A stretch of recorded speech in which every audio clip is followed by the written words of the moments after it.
નમસ્કાર.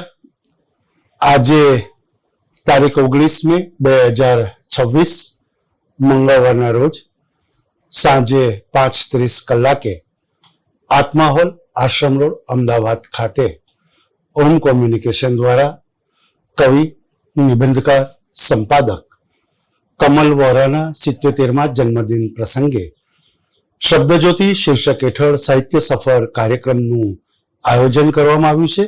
આપ સૌનું સ્વાગત છે. શબ્દજ્યોતિ અંતર્ગત આજે સાહિત્યકાર માન્ય શ્રી કમલભાઈ વોરા સાહેબ પોતાના જીવન કવન વિશે વક્તવ્ય આપશે. તો ખૂબ તાળીઓના સન્માન સાથે માન્ય શ્રી વોરા સાહેબને વિનંતી કે મંચ ઉપર આપનું સ્થાન ગ્રહણ કરો. આપનું સ્વાગત છે સર. આપ જાણો છો તેમ ઓમ કોમ્યુનિકેશન દ્વારા છેલ્લા 13 વર્ષથી દિવંગત સાહિત્યકારોના જન્મદિન પુણ્યતિથિએ સાહિત્યિક વ્યાખ્યાનનું આયોજન કરવામાં આવે છે. તેમજ દર મહિને શબ્દજ્યોતિ શીર્ષક હેઠળ હયાત સાહિત્યકારના જન્મદિનની ઉજવણી કરવામાં આવે છે.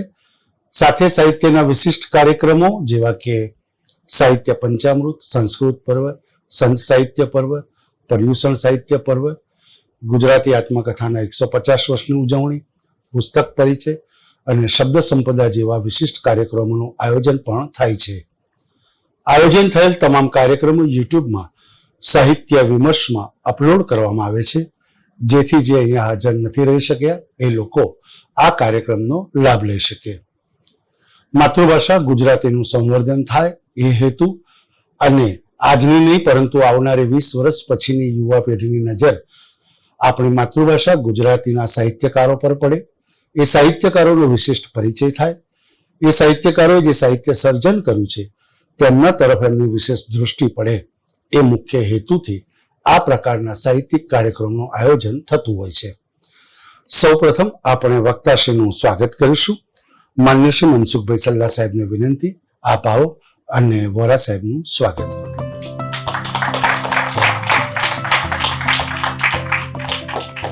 આભાર સલ્લા સાહેબ. આનંદની વાત એ છે કે માન્ય શ્રી કમલભાઈ વોરા સાથે એમના પરિવારજનો પણ અહીંયા ઉપસ્થિત છે. તો એ સમગ્ર પરિવારજનોનું હું સ્વાગત કરું છું ને એમને વંદન કરું છું. જન્મદિન નિમિત્તે સર્જકને રૂબરૂ શુભેચ્છા આપવી હોય તો પૂરતી મોકળાશ છે. તેઓ મંચ ઉપર આવીને શુભેચ્છા આપી શકે એમ છે. સૌનું સ્વાગત છે.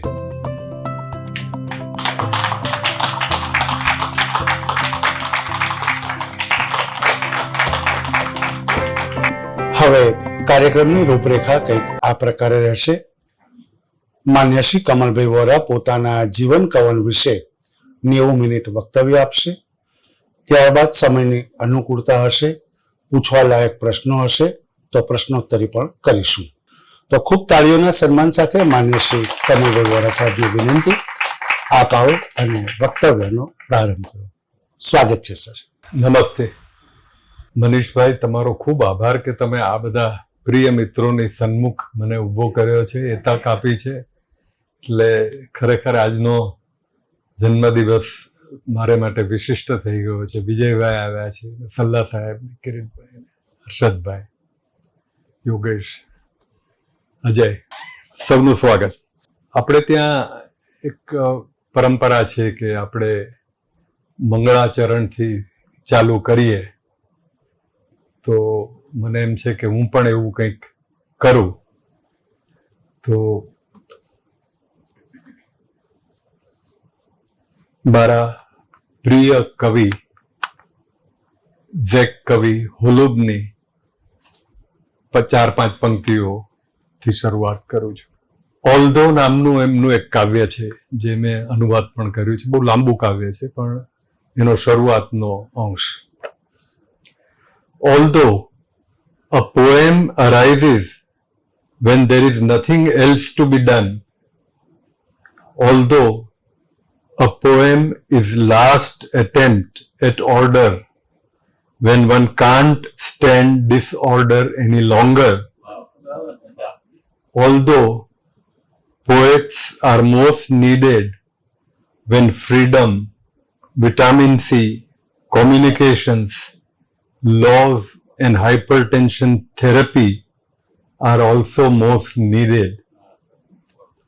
Although to be an artist is to fail, and art is fidelity to failure, as Samuel Beckett says, a poem is not one of the last, but one of the first things of man.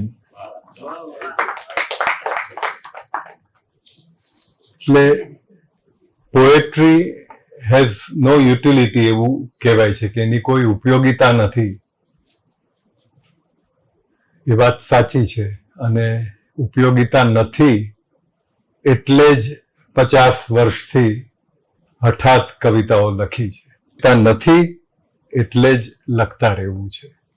હવે આ મનીષભાઈએ બીજું એક, હું બહુ નાનો હતો ને ત્યારે આમ છાપામાં વાંચું કે આ સાહિત્યકાર કે કોઈ એમ કે એના જીવન કવન વિશે વાતો કરશે, તો મને ત્યારે આ કવન શબ્દ સમજાતો નહીં. જીવન ને બધું સમજાતું, કવિતા સમજાતું, પણ મને એમ કે આ કવન શું છે. પછી ધીમે ધીમે ખબર પડી. હવે મારા જેવાની મુશ્કેલી એ થાય કે જે જીવન અને કવન વચ્ચે સંબંધ ઓછામાં ઓછો રાખવા ઈચ્છતા હોય, અથવા જે દેખાતો હોય એ ભૂંસવા ઈચ્છતા હોય, એને આ જીવન અને કવન વિશેની વાતો કરવાનું મનીષભાઈએ કહ્યું. મેં એમને કહેલું કે ભાઈ મને કવિતા જ વાંચવા દો ને, તો કે ના, અમારી આ પ્રણાલી છે. ઠીક છે, બરાબર છે. પછી હું મૂંઝાવ તો મેં કિરીટભાઈને પૂછ્યું, મેં કીધું કિરીટભાઈ, કોઈને મારા જીવન વિશે શું કામ જાણવામાં રસ હોય? તો એ મને પાછો પોરસ ચડાવે કે ના ના, તમે બોલો ને. એટલે ખેર, તો અહીંયા છું તમારી સામે. અને આજે આપણે હોલુબની વાત કરીને એટલે એની સાથે મને એક જે બહુ વર્ષો પહેલા વાંચેલું બોરેસનું પણ એક વાક્ય છે કે I write only for a few friends and to is the passing of time. એટલે કવિતાઓ પાસેથી અપેક્ષાઓ 50 વર્ષ પૂર્વે પણ નહોતી રાખી, 50 વર્ષ પછી પણ નથી રાખી, સિવાય કે કવિતા. પછી એમણે એમના પરિપત્રમાં લખેલું કે જન્મથી શરૂઆત કરો. એટલે હવે મારે આ 76 ચકરડા ઊંધા ફેરવવા પડશે. અને તો 1950માં આ તારીખે મારો રાજકોટમાં જન્મ થયેલો. મારા દાદા સ્ટેટ ફોટોગ્રાફર હતા રાજકોટના. પછી તો દેશ સ્વતંત્ર થયો એટલે બધું ગયું, અને એમની થિયેટરમાં પાર્ટનરશિપ્સ હતી, એટલે એ રીતે. અને બહુ મોટું કુટુંબ હતું.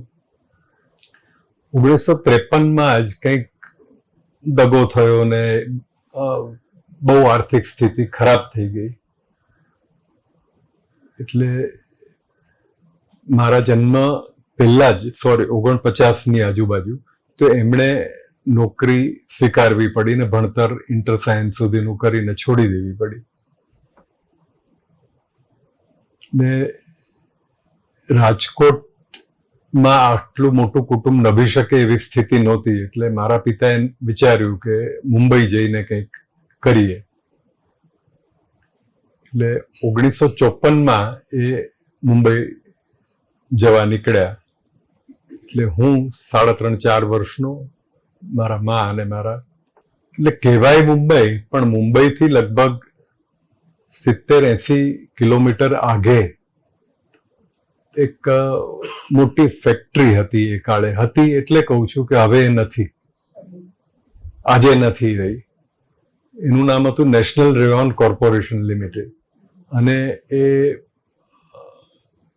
54-56માં 60 સુધીમાં તો ત્યાં 10,000 લોકો કામ કરતા હતા, નોકરી કરતા હતા. એટલી મોટી સાઇઝની એ ફેક્ટરી હતી. અને એ લોકોની એક સુંદર કોલોની હતી જે ધીમે ધીમે ધીમે વિકસતી હતી. અને રહેવાનો પ્રશ્ન ઉકેલાઈ જાય એટલે મારા પિતાએ ત્યાં નોકરી સ્વીકારી, કારણ કે ત્યાં ફેક્ટરીનું એક ક્વાર્ટર મળે એટલે ત્યાં અમે રહેતા થયા. એટલે 1954 થી 66 સુધીનો SSC સુધીનો મારો અભ્યાસ ત્યાંની સ્કૂલમાં થયો. હવે એ સ્થળ એવું હતું કે ત્યાં બહુ પ્રાંતીય લોકો આવીને વસેલા. આવી જ રીતે દૂર દૂરથી કોઈ ભારતના જુદા જુદા રાજ્યમાંથી આવી અને ત્યાં વસ્યા હતા. એટલે બહુભાષીય, બહુપ્રાંતીય લોકોને બહુ એક પ્રેમભર્યું વાતાવરણ હતું. ખાલી એટલી જ ખબર હોય કે આ ગુજરાતી છે, આ પંજાબી છે, ભાષા જુદી બોલતા હોય. જ્યારે આજે આટલા વર્ષે હવે હું ગુજરાતી છું એ કહેવું પર્યાપ્ત નથી. તમે જૈન છો કે વૈષ્ણવ છો, જૈન હો તો કયા છો જૈન, એ બધું એટલી બધી એની બધી શાખાઓ થઈ ગઈ છે કે એટલે એટલો બધો પ્રેમભર્યું વાતાવરણ હતું.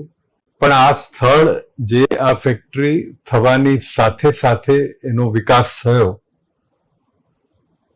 તો ધારો કે અહીંયા આ હર્ષદ જેવા કોઈ સુરેન્દ્રનગરમાં જન્મ્યા હોય કે કિરીટભાઈ સૌરાષ્ટ્રમાં ક્યાંક, તો એક જે એના તળ ભૂમિનો સ્પર્શ હોય, એના મૂળિયા હોય, એવું ત્યાં કંઈ જ નહોતું.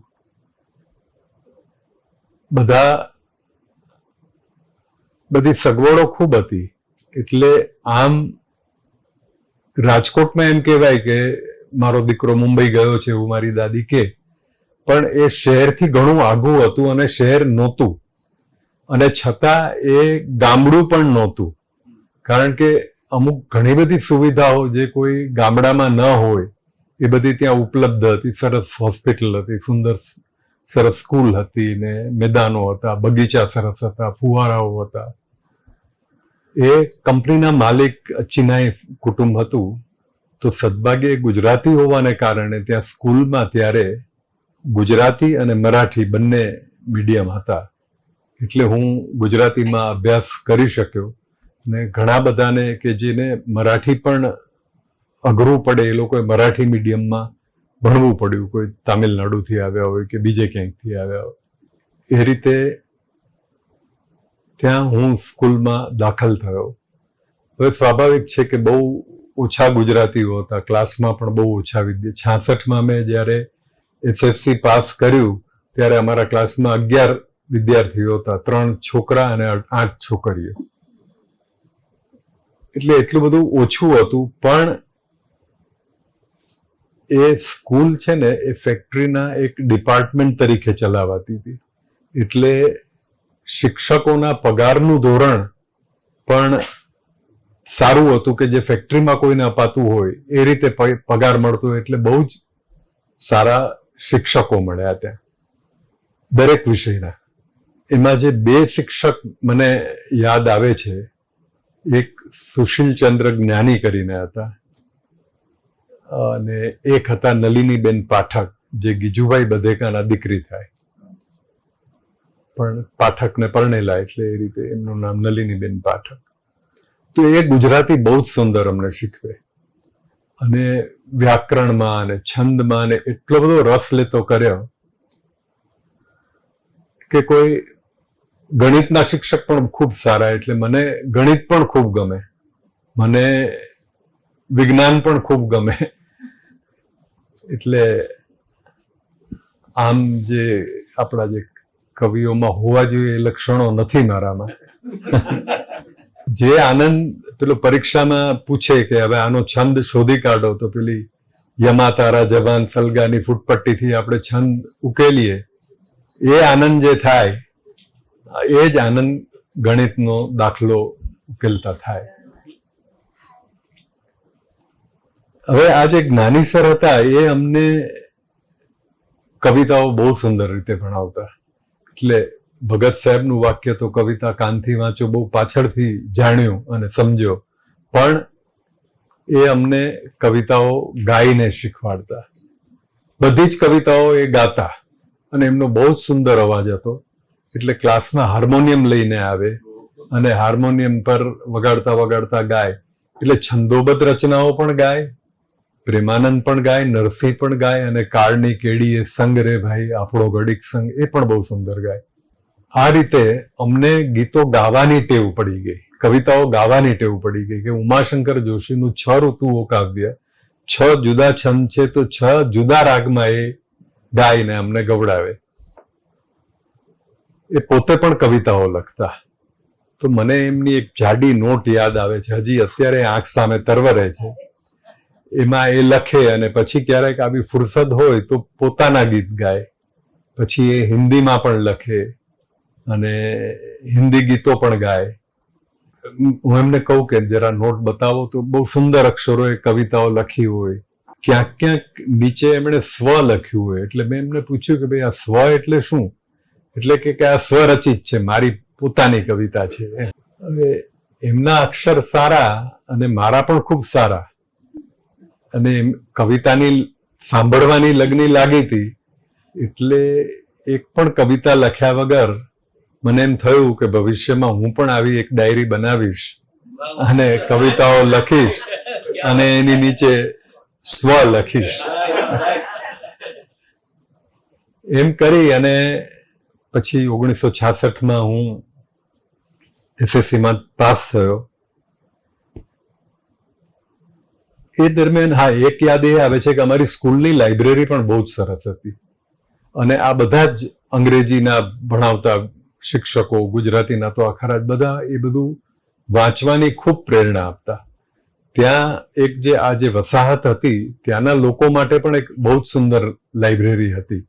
ત્યાં એક એટલે એને ક્લબ કહેતા, રિક્રિએશન ક્લબ, ને ત્યાં એક લાઇબ્રેરીનો ખંડ હતો. તો મને યાદ છે કે ત્યાં ત્યારે પણ 60, 65માં કુમાર ત્યાં આવતું, ઉર્મી અને નવરચના, નવચેતન, અખંડાનંદ, આ બધા જ સામયિકો આવતા. તો અંગ્રેજીમાં નેશનલ જ્યોગ્રાફિક, લુક, લાઈફ, એ બધા આવતા. તો રોજ સાંજે ત્યાં 1-1.5 કલાક જઈ અને બેસવાનું ને એ લાઇબ્રેરીઓમાં સમય પસાર કરવો. અને એ કાળે મનોરંજનના સાધનો તો કંઈ હતા નહીં. એટલે મારા હવે આ બહુભાષીય કારણને લીધે મને પેલું બા બાપુજીની અમને ટેવ ન પડીને અમને પહેલેથી જ મમ્મી પપ્પાની ટેવ પડી. નહીં તો અમારી ઉંમરના બધા પિતાને બા બાપુજી જ કહેતા હોય છે. પણ મારા મમ્મીને ખૂબ વાંચવાનો શોખ. તો ત્યાંની લાઇબ્રેરીમાં એકી સાથે 2 પુસ્તકો મળે, તો એક એ વાંચે ને એક હું વાંચી લેતો. એટલે એ રીતે બધી ઘણી બધી નવલકથાઓ, રવ દેસાઈની, ગુણવંતરાય આચાર્યની, મુનશીની, એ બધી નવલકથાઓ એ SSC પહેલા ખૂબ વાંચી. પણ એ સિવાય આ લોકો મુંબઈ આવીને વસ્યા એટલે દાદી વાર્તાઓ કહેતી હોય એવું બધું ન બન્યું કે ભાઈ આપણે જે ભૂમિમાં રહેતા હોય ત્યાંની તળ ભૂમિની જે સુગંધ હોય એ બધું ન મળ્યું. પણ આ એક જુદી ખુશ્બુ હતી જે અમને બહુ ગમતી અને જે આજે પણ યાદ કરતા રોમાંચિત થઈ જવાય છે. એટલે એમ કરતા પછી 1966માં અમે મારું SSC પૂરું થયું. હવે મારા પપ્પાને આ જે રાજકોટ છોડવું પડેલું, અને મને યાદ છે ત્યાં 57-58માં 130 રૂપિયાનો પગાર, અને કપાઈને પેલું પ્રોવિડન્ટ ફંડ ને ESI ને બધું કપાઈને હાથમાં 90 રૂપિયા આવે. ભણતર ફ્રી હતું, હોસ્પિટલ ફ્રી હતી, પાછા કુટુંબને મોકલવાના. એટલે એમને સતત એમ થાય કે મારો દીકરો ખૂબ ભણે એ. એટલે એ નાનપણથી મારામાં પણ રોપાયેલું કે ભાઈ મારે મોટા થઈને સરસ ભણવાનું છે. હવે આ જ્યાં હું રહેતો, એક મુંબઈની જેને ભૂગોળ ખ્યાલ હોય તો કલ્યાણ રેલવે સ્ટેશનથી પણ 8-10 કિલોમીટર દૂર આ ફેક્ટરી હતી. અને ત્યાં ત્યારે નજીકમાં કોઈ કોલેજ નહોતી. એટલે જો કોલેજ જોડવી ક્યાંય તો નજીકમાં નજીક ઘાટકોપર, પણ એ બધી નવી થઈ હતી ને એનું કંઈ બહુ સ્ટાન્ડર્ડ એટલું સારું નહીં. અને રોજના જવા આવવામાં 4-5 કલાક ટ્રેનમાં જાય.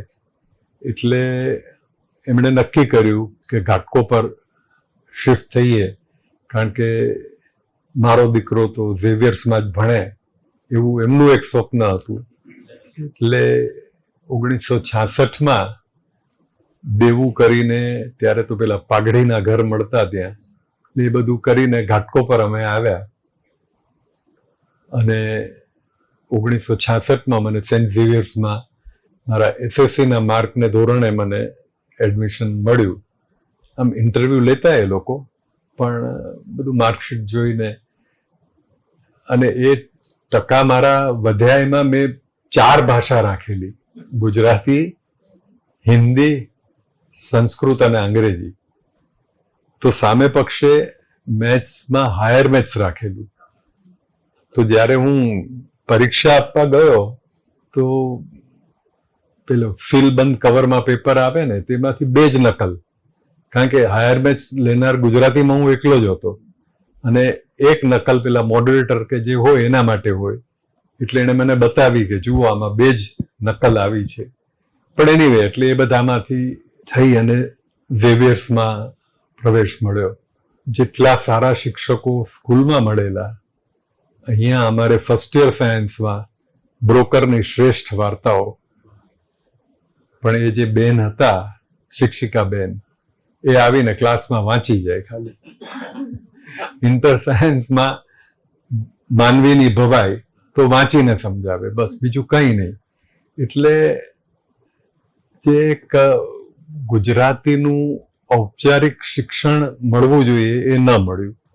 દરમિયાન ઇન્ટર સાયન્સ પછી એન્જિનિયરિંગમાં મળે, એટલે એન્જિનિયરિંગમાં VJTIમાં પ્રવેશ લીધો મેં. એ સમયે સ્વાભાવિક છે કે દરેકને કવિ બનવું હોય, લેખક બનવું હોય, જીવનના જે ઉથલ પાથલ થતી હોય, આવેગો ઉદ્રેકો હોય, તો એ સ્વાભાવિક છે. તો એ 68થી મેં જે પેલું સ્કૂલમાં સ્વપ્ન સેવેલું સારા અક્ષર વાળું, એ તાજું થયું અને પહેલી વાર લખવાનું શરૂ કર્યું. ઇન્ટર સાયન્સ સુધી એવું મનમાં હતું કે જો એન્જિનિયરિંગમાં એડમિશન ના મળે તો હું BSc MSc વિથ મેથ્સ કરીશ એવું, કારણ કે મને ગણિત એટલો પ્રિય વિષય. પણ એન્જિનિયરિંગમાં મળી ગયું. પછી પહેલા જ વર્ષે કવિતાનો એટલો બધો નાદ લાગ્યો અને એટલું બધું આમ લખાવા પણ માંડ્યું, એમ થયું કે આ તો આપણે અહીંયા ખોટા એન્જિનિયરિંગમાં આવીને ભરાઈ ગયા છીએ. મારે તો આર્ટ્સમાં જવું જોઈએ પછી, પણ ઇટ વોઝ ટુ લેટ. અને એટલે એન્જિનિયરિંગ પૂરું કર્યું. એન્જિનિયરિંગમાં હું ભણતો ત્યારે 3જા વર્ષમાં મારી સાથે અવિનાશ પારેખ પણ ભણતા. એ મારાથી 1 વર્ષ સિનિયર હતા, જે અભિયાન અને કોફી મેટ્સ મુંબઈમાં ચલાવ્યું. અને મારા એક મિત્ર વિરેન મહેતા, જેને આમ VU મહેતા કહીએ, પણ એ કવિતાઓ વિરેન, અમે 3 જણા એન્જિનિયરિંગમાં પણ કવિતા લખતા.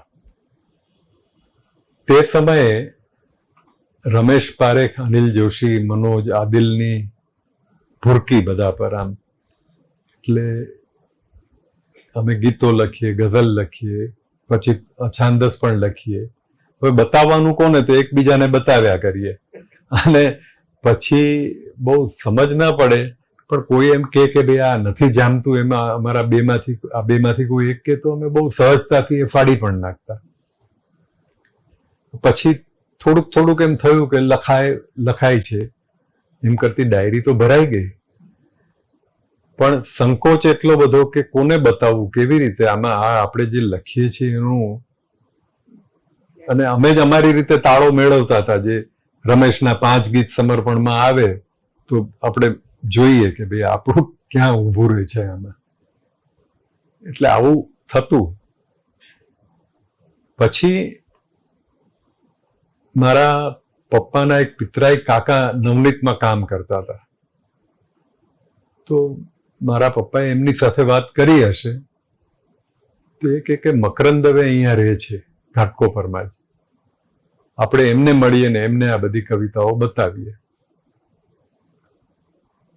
એટલે સંકોચ સાથે અને ધ્રુજતા હાથે પછી ડાયરી લઈ અને એ અમે ગયા મકરંદભાઈ પાસે. મકરંદભાઈ તો ત્યારે પણ એટલે 72 માં મોટું નામ, અને હમણાં જે ઘાટકો પર શિફ્ટ થયેલા અને કુંદનિકાબેન સાથે લગ્ન થયેલા. તો ખૂબ પ્રેમથી કવિતાઓ સાંભળી મારી. પછી કે પછી આમ ઊભા થઈને કે ચાલો હવે ચા પીએ, એમ કરીને ચા પીવા લઈ જાય. પછી રસોઈ, આપણે ના કહીએ કે હવે આટલા મોટા કવિ આપણા માટે શું ચા બનાવે, પણ એ કે લઈ જાય. પછી સામે ઝાડ હતું તો કે જુઓ મારો ભાઈબંધ છે એમ કરીને ઓળખાણ કરાવે.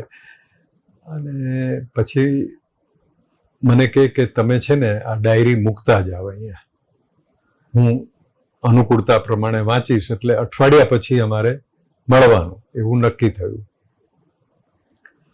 અઠવાડિયા પછી હું ગયો તો કે આમાંની ઘણી કવિતાઓ મેં વાંચી.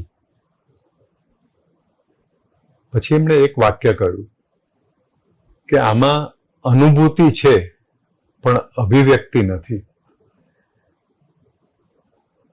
એટલે એ વાક્ય આમ કોતરાઈ ગયું, આજ લગી કોતરાયેલું રહ્યું છે. અનુભૂતિ એટલે પછી એમણે અમને ગઝલના છંદ શીખવાડ્યા મને. મેં પેલું ખાલી સાંભળીને જ ગઝલો લખેલી, એટલે ઘણું આમ સાચું હોય પણ પછી ક્યાંક છંદ તૂટતો હોય. અને એમણે એ ગઝલના છંદ શીખવાડ્યા. પછી એક ગીત મને કે આ તમે સમર્પણને મોકલો, સારું થયું છે. અને એક રચના એટલે એક ગીત એમણે પસંદ કર્યું, એક ગઝલ પસંદ કરી કે આ તમે નવનીતને આપો. ને આ એટલે હું નવનીતના સંપાદકના ઘરમાં જ બેઠો છું, પણ મેં એમને કહ્યું નહીં કે ભાઈ હું આ તમે આપજો, કારણ કે એવી સિફારશ સાથે ન જાય એ મને ત્યારે પણ સમજ હતી. એટલે એ ગીત મેં સમર્પણને મોકલ્યું. અને ઘનશ્યામભાઈનો પત્ર આવ્યો તરત જ અઠવાડિયામાં. ત્યાર પછી જો કે બહુ જલ્દી પત્ર ન લખતા, જવાબ ન આપતા, પણ એમણે એમ લખ્યું, એટલે પોસ્ટકાર્ડ અત્યારે મારી આંખ સામે તરવરે છે કે પ્રિય ભાઈશ્રી, ગીત ગમ્યું છે, સમર્પણ માટે સ્વીકારું છું, પણ અનિલ જોશીની અસર નીચે લખાયું હોય એવું લાગે છે. એટલે આમ તીર ખૂંપી ગયું મને. પણ એક આડ વાત કહું કે એ 71નું વર્ષ અને આજે 2026માં આટલા 15-17 વર્ષથી એ તદનું સંપાદન કરું છું. હવે હું હિંમત કોઈને ન કરી શકું આવું લખવાની, આજના લેખકોને, કે ભાઈ આવું અસર નીચે લખાયું છે તો છેડાઈ પડે ને ફેસબુક પર ને ધમાલ થઈ જાય. પણ મેં એ પોઝિટિવલી લીધું કે નહીં, આ જે કે છે તો આ તો ન ચાલે, કોઈની અસર નીચે તો ન જ લખાય. તો મારી ઈચ્છા છે કે એ ગીત હું તમને સંભળાવું. કદાચ આવું કંઈક કાર્યક્રમ આવી રીતે ક્યાંક મારી સર્જન, ત્યારે મેં વાંચ્યું કે નથી વાંચ્યું અથવા પહેલી વાર વાંચું છું. એટલે આ બધા કાવ્યો જે ગ્રંથસ્થ મેં નથી કર્યા પણ એ મેં રદ પણ નથી કર્યા. એટલે હું વાંચું છું, કારણ કે આઈ મસ્ટ ઓન, જે મેં લખ્યું છે તો લખ્યું છે. અને આમાં એક પંક્તિ હું તમને કહીશ કે જે મકરંદભાઈએ મને સુધારી આપી, અને આ ગીત બાકી બધું. અને એક પંક્તિ એમને બહુ ગમી, એ પણ હું તમને કહું વાંચતા વાંચતા. એટલે એ પહેલા ઘણા ગીતો લખાયેલા, પણ આ ગીત એમણે મને કહ્યું કે મોકલો તમે. તેનું શીર્ષક છે ખરતા પીછાનું ગીત. આભ આખું ફંગોળ્યું પાંખમાં ને આજ અમે પાંખમાંથી આભ થઈ ખરીએ. આભ આખું ફંગોળ્યું પાંખમાં ને આજ અમે પાંખમાંથી આભ થઈ ખરીએ. ટહુકાની જેમ ના આવડે ઓગળતા ને હોવાનો ભાર લઈ ફરીએ. ઝંખનાના પૂર ગયા ઓસરી ને આજ હવે આસપાસ એકલો અજંપો. ઝંખનાના પૂર ગયા ઓસરી ને આજ હવે આસપાસ એકલો અજંપો. વાયરાના ઝોલામાં ઠેલાતા જાશું ને કંપશું રે કેમ કહે કંપો. છાતી સોસરવી આ ચાંચનો અભાવ લઈ ખુલ્લા અવકાશમાં તરીએ. ઝંખનાના પૂર ગયા ઓસરી ને આજ હવે આસપાસ એકલો અજંપો. વાયરાના ઝોલામાં ઠેલાતા જાશું ને કંપશું રે કેમ કહે કંપો. છાતી સોસરવી આ ચાંચનો અભાવ લઈ ખુલ્લા અવકાશમાં તરીએ. આબ આખું ફંગોળ્યું પાંખમાં ને આજ અમે પાંખમાંથી આભ થઈ ખરીએ. અથડાવું પછડાવું આમ તેમ જાણે રે તરણાનો તુચ્છ અવતાર. સાંજના અંધારમાં ઓથ લેવા શોધવું ક્યાં વિખરાયા નીડનું દ્વાર. દેખ્યું ના હોય એવા સપના સમા અમે ઈચ્છાનું નામ સુણી ડરીએ. આબ આખું ફંગોળ્યું પાંખમાં ને આજ અમે પાંખમાંથી આભ થઈ ખરીએ. મકરંદભાઈને ગમી હતી આ પંક્તિ બહુ, કે છાતી સોસરવી આ ચાંચનો અભાવ લઈ. અને જે આ પાછળથી જે છે ને આ સાંજના અંધારમાં, એ એમણે થોડીક મરમત કરી આપી હતી. એટલે આ થયું તો થોડી ઘણી અછાંદસ મેં કવિતામાં સુરેશ દલાલને પણ મોકલી, તો એમણે પણ એ પ્રગટ કરી. હવે એ દિવસોમાં ત્યાં પેલું કોલેજમાં પેલું વોલપેપર ભીતપત્ર હોય ને, એમાં મારી, અવિનાશની ને આ વિરેન અમારી કવિતાઓ અમે હસ્તલિખિત આવતી. તો ગુજરાતી મંડળમાં બધા સક્રિય બીજા લોકો હતા, તો સુરેશ દલાલનો કાર્યક્રમ હતો.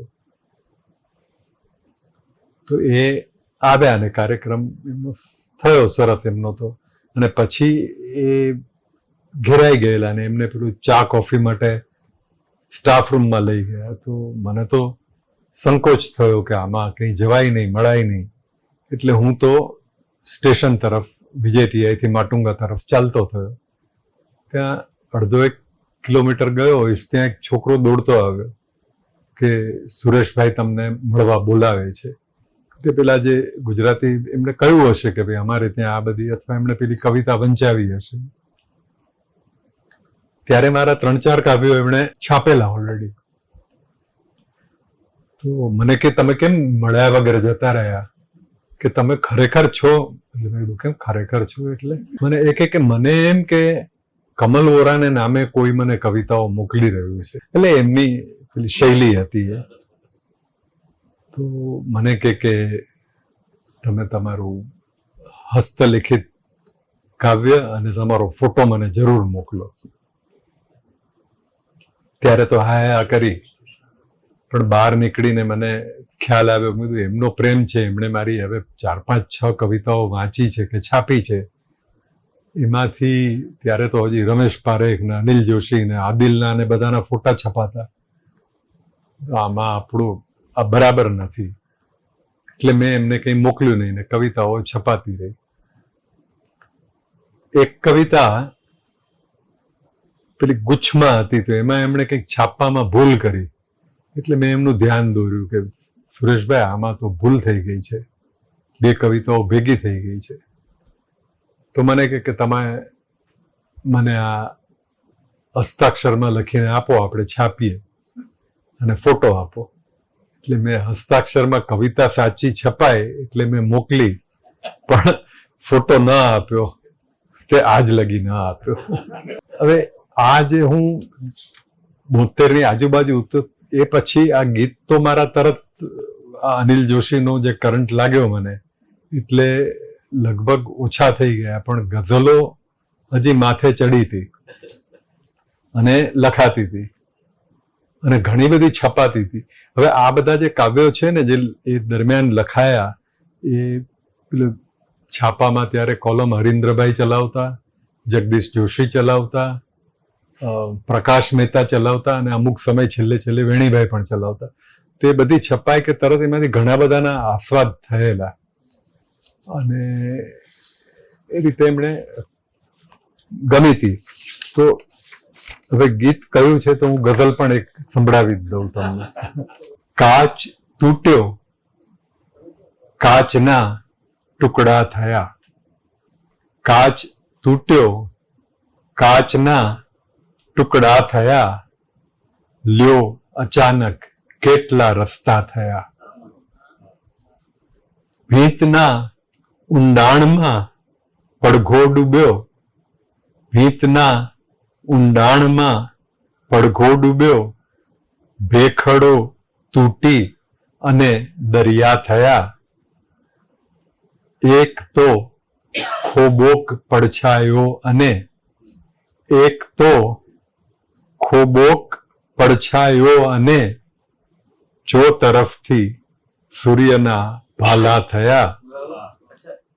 જો હથેળીઓ નીતરતી રક્તથી, જો હથેળીઓ નીતરતી રક્તથી કે ભીડેલા હાથ આ ખુલ્લા થયા.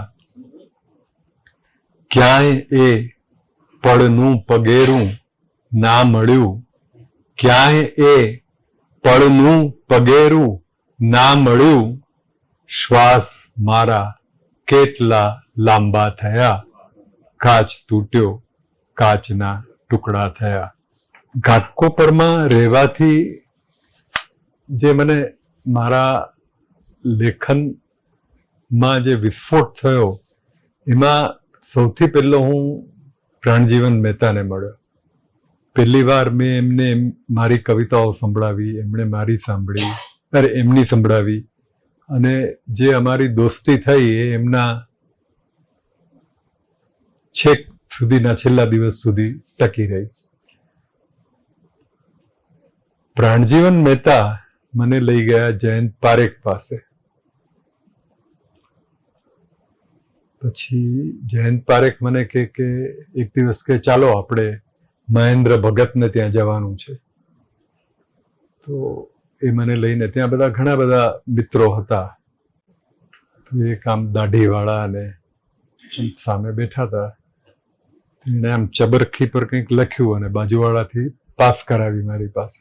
તો ભરત નાયક એટલે મેં કહ્યું અચ્છા આ ભરત નાયક એટલે અમારી રહીએ ઘાટકોપરમાં પણ ઓળખાણ થઈ મહેન્દ્રભાઈને ઘરે. અને ત્યાર ઘાટકોપરમાં જયંતભાઈ લઈ ગયા મને કરમસિંહભાઈને ઘરે. કરમસિંહ પીર જે અતિ વિદ્વાન અને ખૂબ વાંચે એટલે વોરેશિયસ રીડર.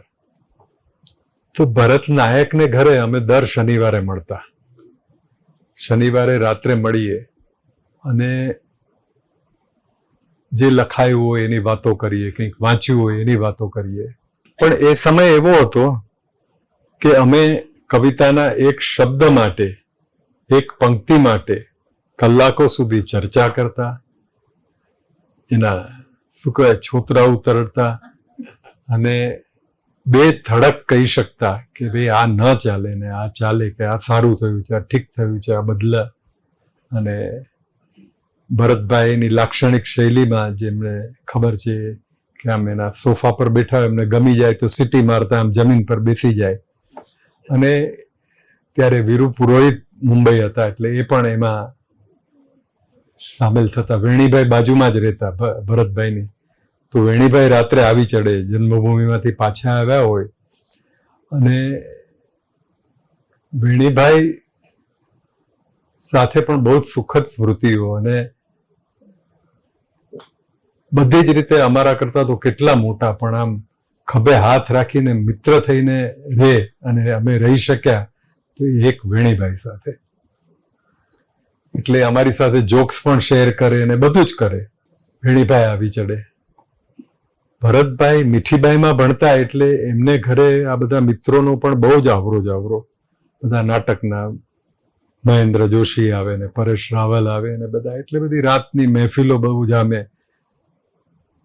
72માં મારી એન્જિનિયરિંગ પૂરું થયા પછી મેં આ જે ફેક્ટરીમાં હું જે મારા પિતા નોકરી કરતા હતા ત્યાં જ મને નોકરી મળી. તો ઘાટકો પરથી જવાનું, તો રોજ સવારની 6:15ની ટ્રેન. તો મને યાદ છે ભરતભાઈને ઘરે અમે રાત્રે 2-2:30 વાગી ગયા હોય કે સમયની ખબર જ ન રહે.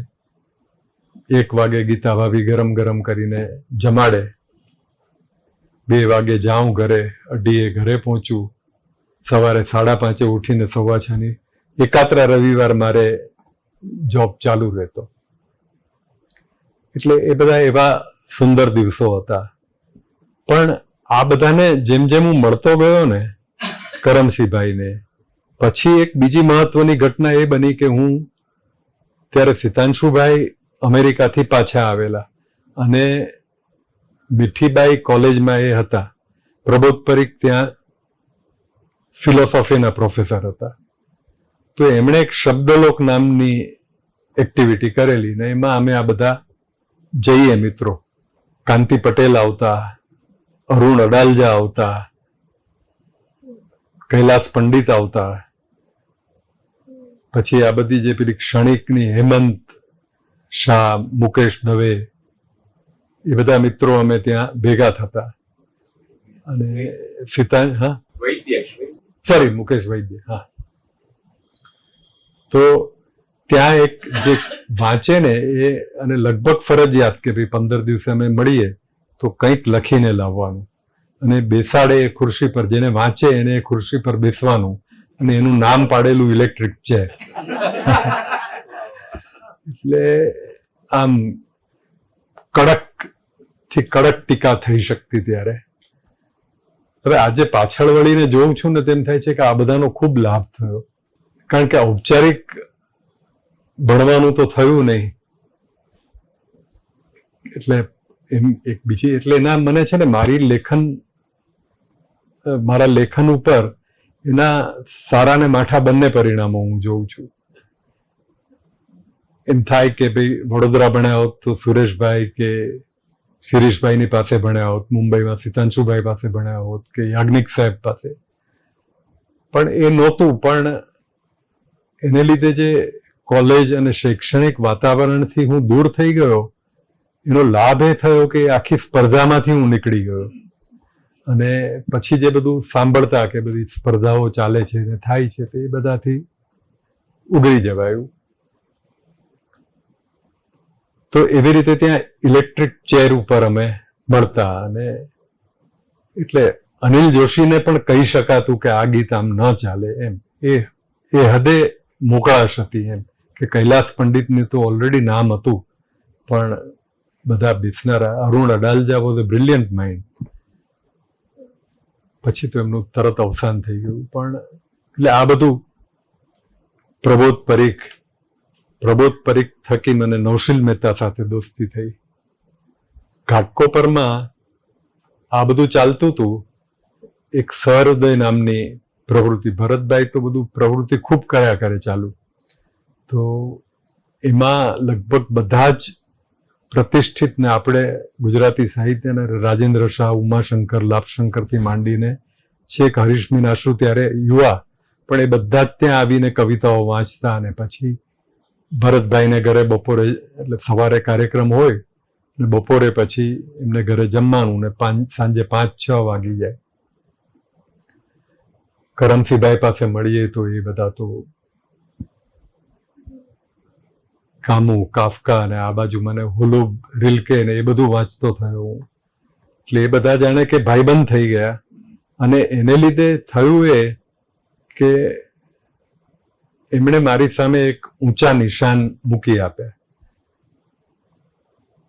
એ પહોંચવામાં કે આંબવામાં હું કેટલો સફળ થયો એ મને નથી ખબર, પણ એક નક્કી થયું કે ભાઈ આ દિશા કંઈક બદલવી જોઈએ. આપણે જે લખીએ છીએ અછાંદસ કે હજી ગઝલો છપાવું છું, આ ન ચાલે, તો શું કરવું? એટલે મેં જે પેલું, કારણ કે એક તરફ છે ને મને આ પણ નહોતું સ્પર્શતું. જો મારી પાસે ગામડું તો કોઈ એવું હતું નહીં કે હું એનો કોઈ હિજરાટ હોય મને અને એ વિશેની હું કવિતાઓ કે કંઈક લખું, એ પણ નહોતું. શહેર સાથે કોઈ ઝઘડો નહોતો, કોઈ જે આ હતાશા, એકલતા, વિચ્છિન્નતા એ બધા મને બહુ આગંતુક લાગતા. મને એ સ્પર્શતું નહીં કે આપણે એલિયનેટેડ નથી એમ. આપણી જે વ્યવસ્થા, સમાજ વ્યવસ્થા છે, મિત્રોની કુટુંબ વ્યવસ્થા છે, મિત્રોની સાથેનું સંબંધો છે, તો એને લીધે મને એવું ન લાગતું કે ભાઈ આ, એટલે મને આ બેમાંથી એકે તો હવે છતાં મારે આનાથી જો જુદું, તો ગીત ગઝલ તો હવે નથી લખવા, તો શું કરવું?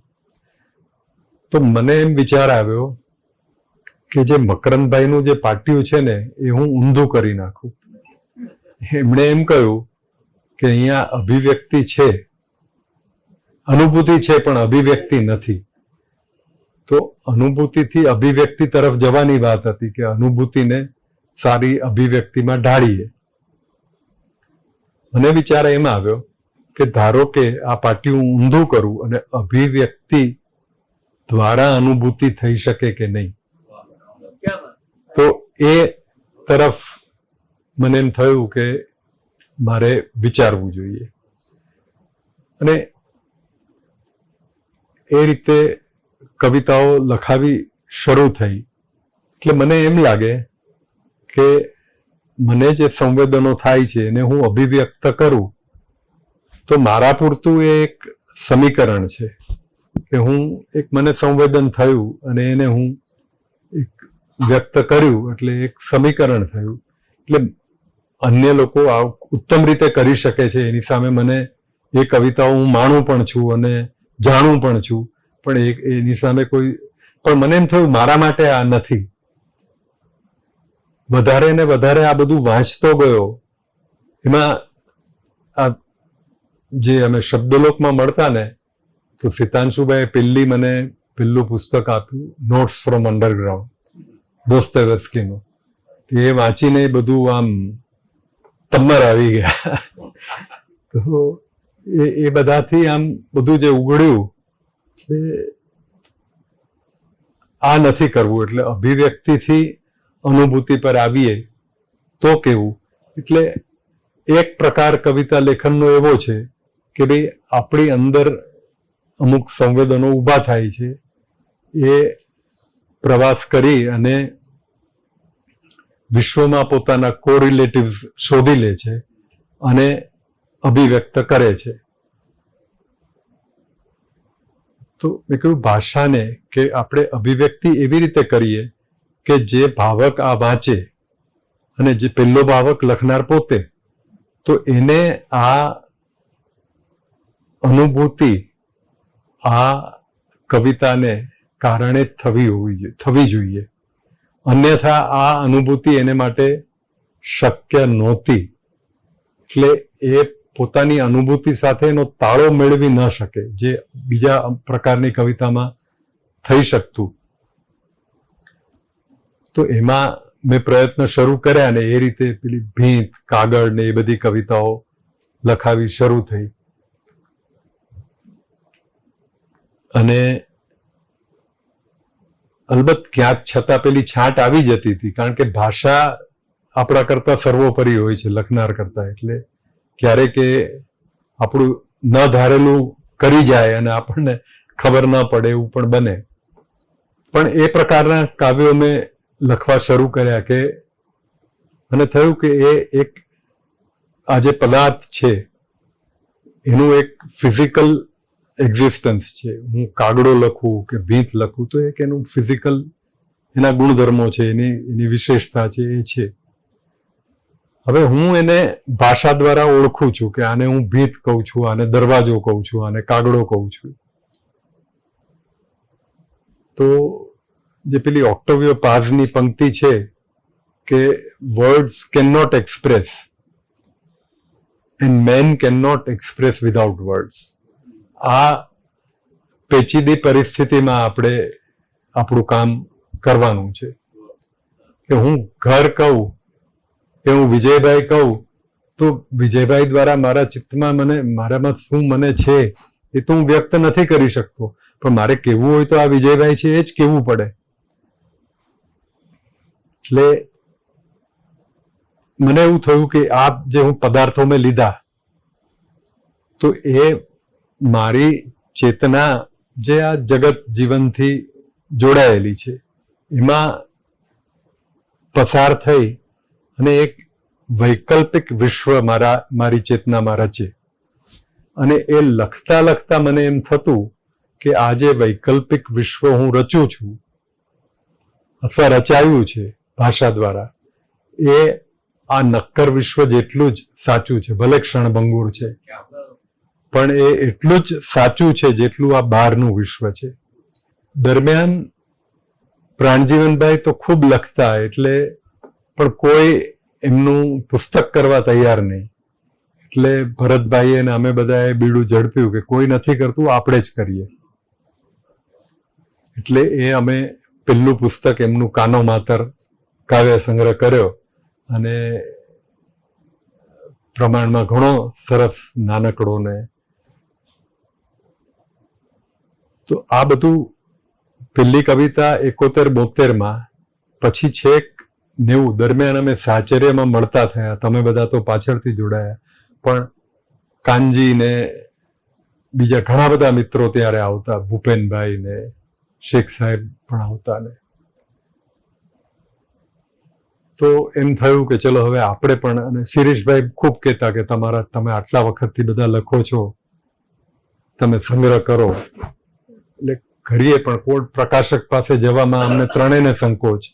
એટલે ફરી એ જ નક્કી કર્યું કે આપણે સહૃદય પ્રકાશન તરફથી કરીએ. એટલે 1991 અમારા ત્રણેયના કાવ્ય સંગ્રહ, મારો, ભરત નાયકનો અને કાનજી પટેલનો એકી સાથે કર્યા. હવે મારા કાવ્ય સંગ્રહમાં મેં એક આખો સંગ્રહ થાય એટલા કાવ્યો છોડી દીધા, ન લીધા એમાં. કારણ કે પછીના કાવ્યોની જે મુદ્રા ઊભી થઈ હતી એની સાથે બંધ નહોતા બેસતા.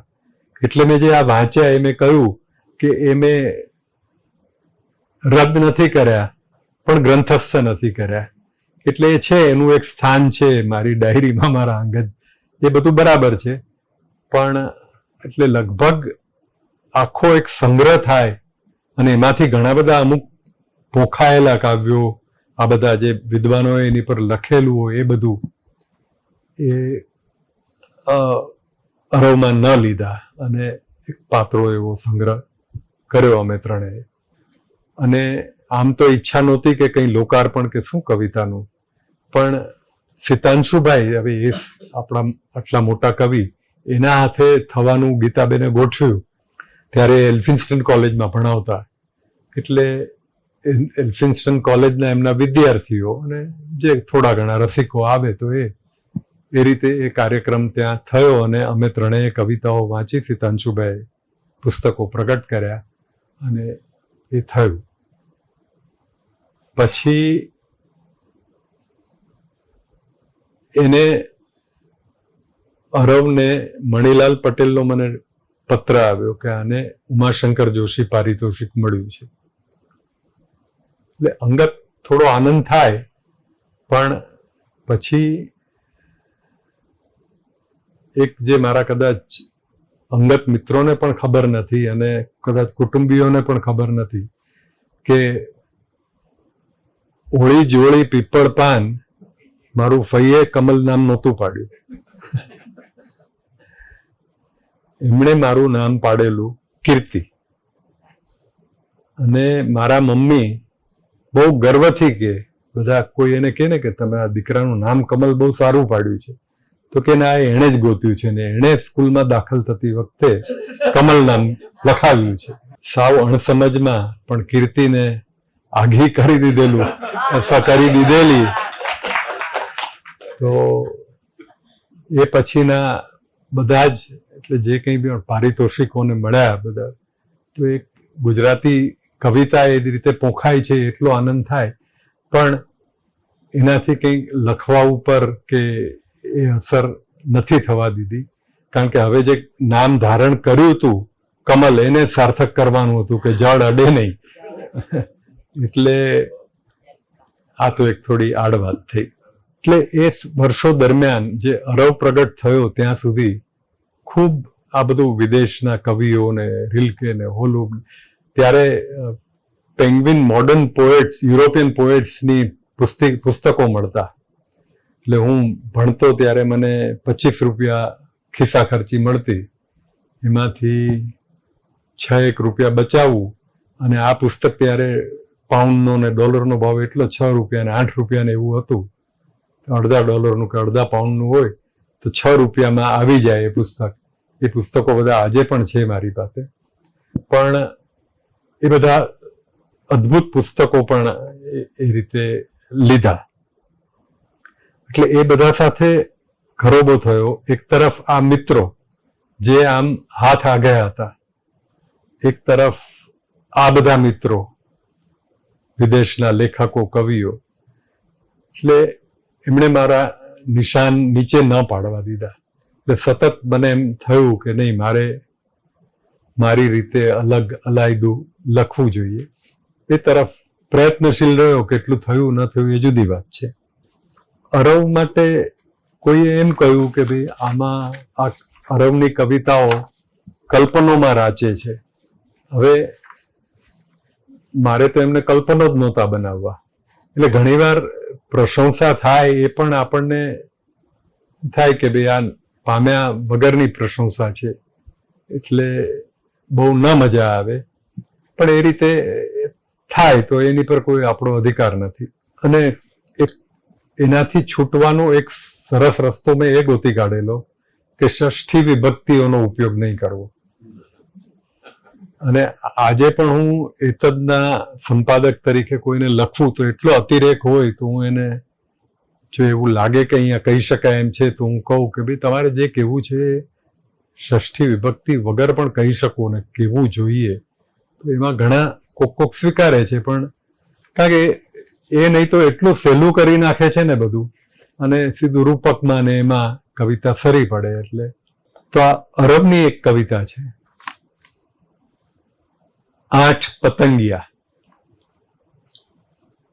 રાતુ પતંગિયું. પતંગિયાની રંગબેરંગી ઉડાઉડમાં પવનના એક પછી એક દરવાજા ઉઘડતા જાય છે. સોનેરી પતંગિયું. સકળ સૃષ્ટિના રંગ ખરી રહ્યા હતા એ પળે એક સોનેરી પતંગિયું ક્યાંકથી આવી મારા હાથ પર બેઠું ને મને ઉગારી ગયું. જાંબલી પતંગિયું. અહીંથી કાગળ પરથી ઉડી જુઓ, આ જાંબલી પતંગિયું તમારી આંખો સામે ઉડવા લાગ્યું. ગુલાબી પતંગિયું. હું પતંગિયું પકડું ને મારા હાથમાં આવે છે તારી આંગળીઓ. પીળું પતંગિયું. અસંખ્ય પતંગિયા મારો હાથ ઢાંકી દે છે. બાજુમાં જ પડેલો કોરો કાગળ પવન હાથ લંબાવી ઉંચકી લે છે. સફેદ પતંગિયું. કોઈ પતંગિયું પકડે તો પતંગિયું ખોવાઈ જાય એના હાથની ત્વચામાં, અને નહીં તો કાગળ જેવી કોરી આંખોમાં. રંગ વગરનું પતંગિયું. હમણાં જ મારી સોસરવું એક પતંગિયું ઉડી ગયું. હમણાં જ હું હવાથી એ હળવો ને પારદર્શક હતો. રંગ વગરનું પતંગિયું. એના મુદ્રિત ફોર્મમાં ત્યાં સ્પેસ છે, બ્લેન્ક સ્પેસ છે. એટલે આ કોઈ કલ્પન નહોતા, પણ જાણે કે 8 કાવ્યો 8 પતંગિયાઓ ચોંટાડ્યા છે કાગળ ઉપર, એવો મને ભાવ હતો. ને એમ હતું કે ભાઈ જે વાંચશે, સાંભળશે તો એ એતદમાં પ્રગટ જયંતભાઈએ કરેલા, ત્યારે સ્વપ્ને પણ કલ્પના નહોતી કે એ એતદનું ક્યારેક સંપાદન કરવાનું આવશે. હવે જો એમાં એક આજે આ મારી વાતના સમર્થનમાં હું આ કાવ્ય રજૂ કરું છું. એમાં કાગડો ઉપર 16 કાવ્યો છે.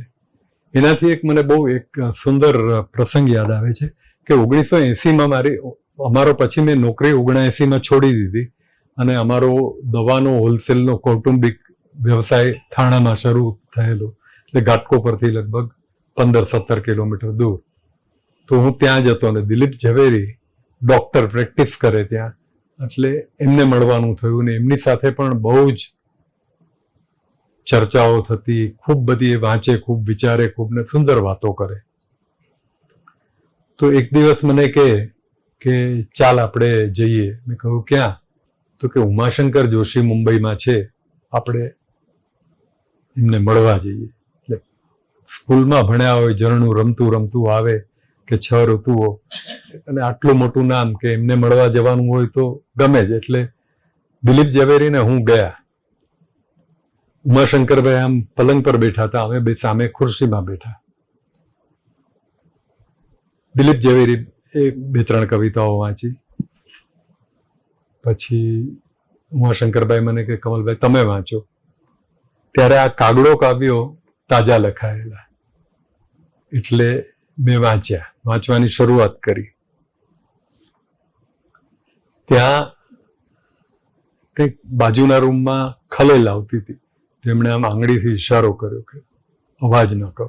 થોડી વાર થઈ તો એમની દીકરી આવીને કહી ગયા કે ભૃગુરાય અંજારિયા મળવા આવ્યા છે, તો આમ ઇશારાથી એમને ત્યાં રોકો. પછી કંઈક વાતચીતનો અવાજ આવતો હતો, તો આમ મને કે 1 સેકન્ડ ઊભા રહો.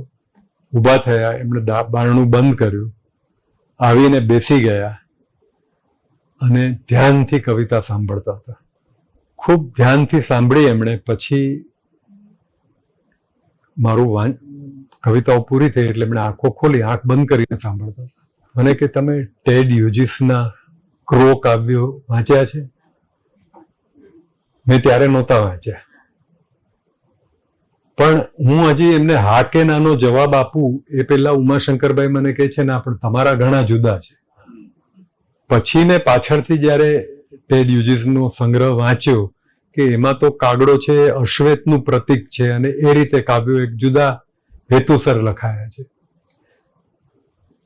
પણ આપણે ત્યાં જેમ ભગત સાહેબે કહ્યું કવિતા કાનથી વાંચો, તો ધ્યાનથી સાંભળો એ પણ જરૂરી છે,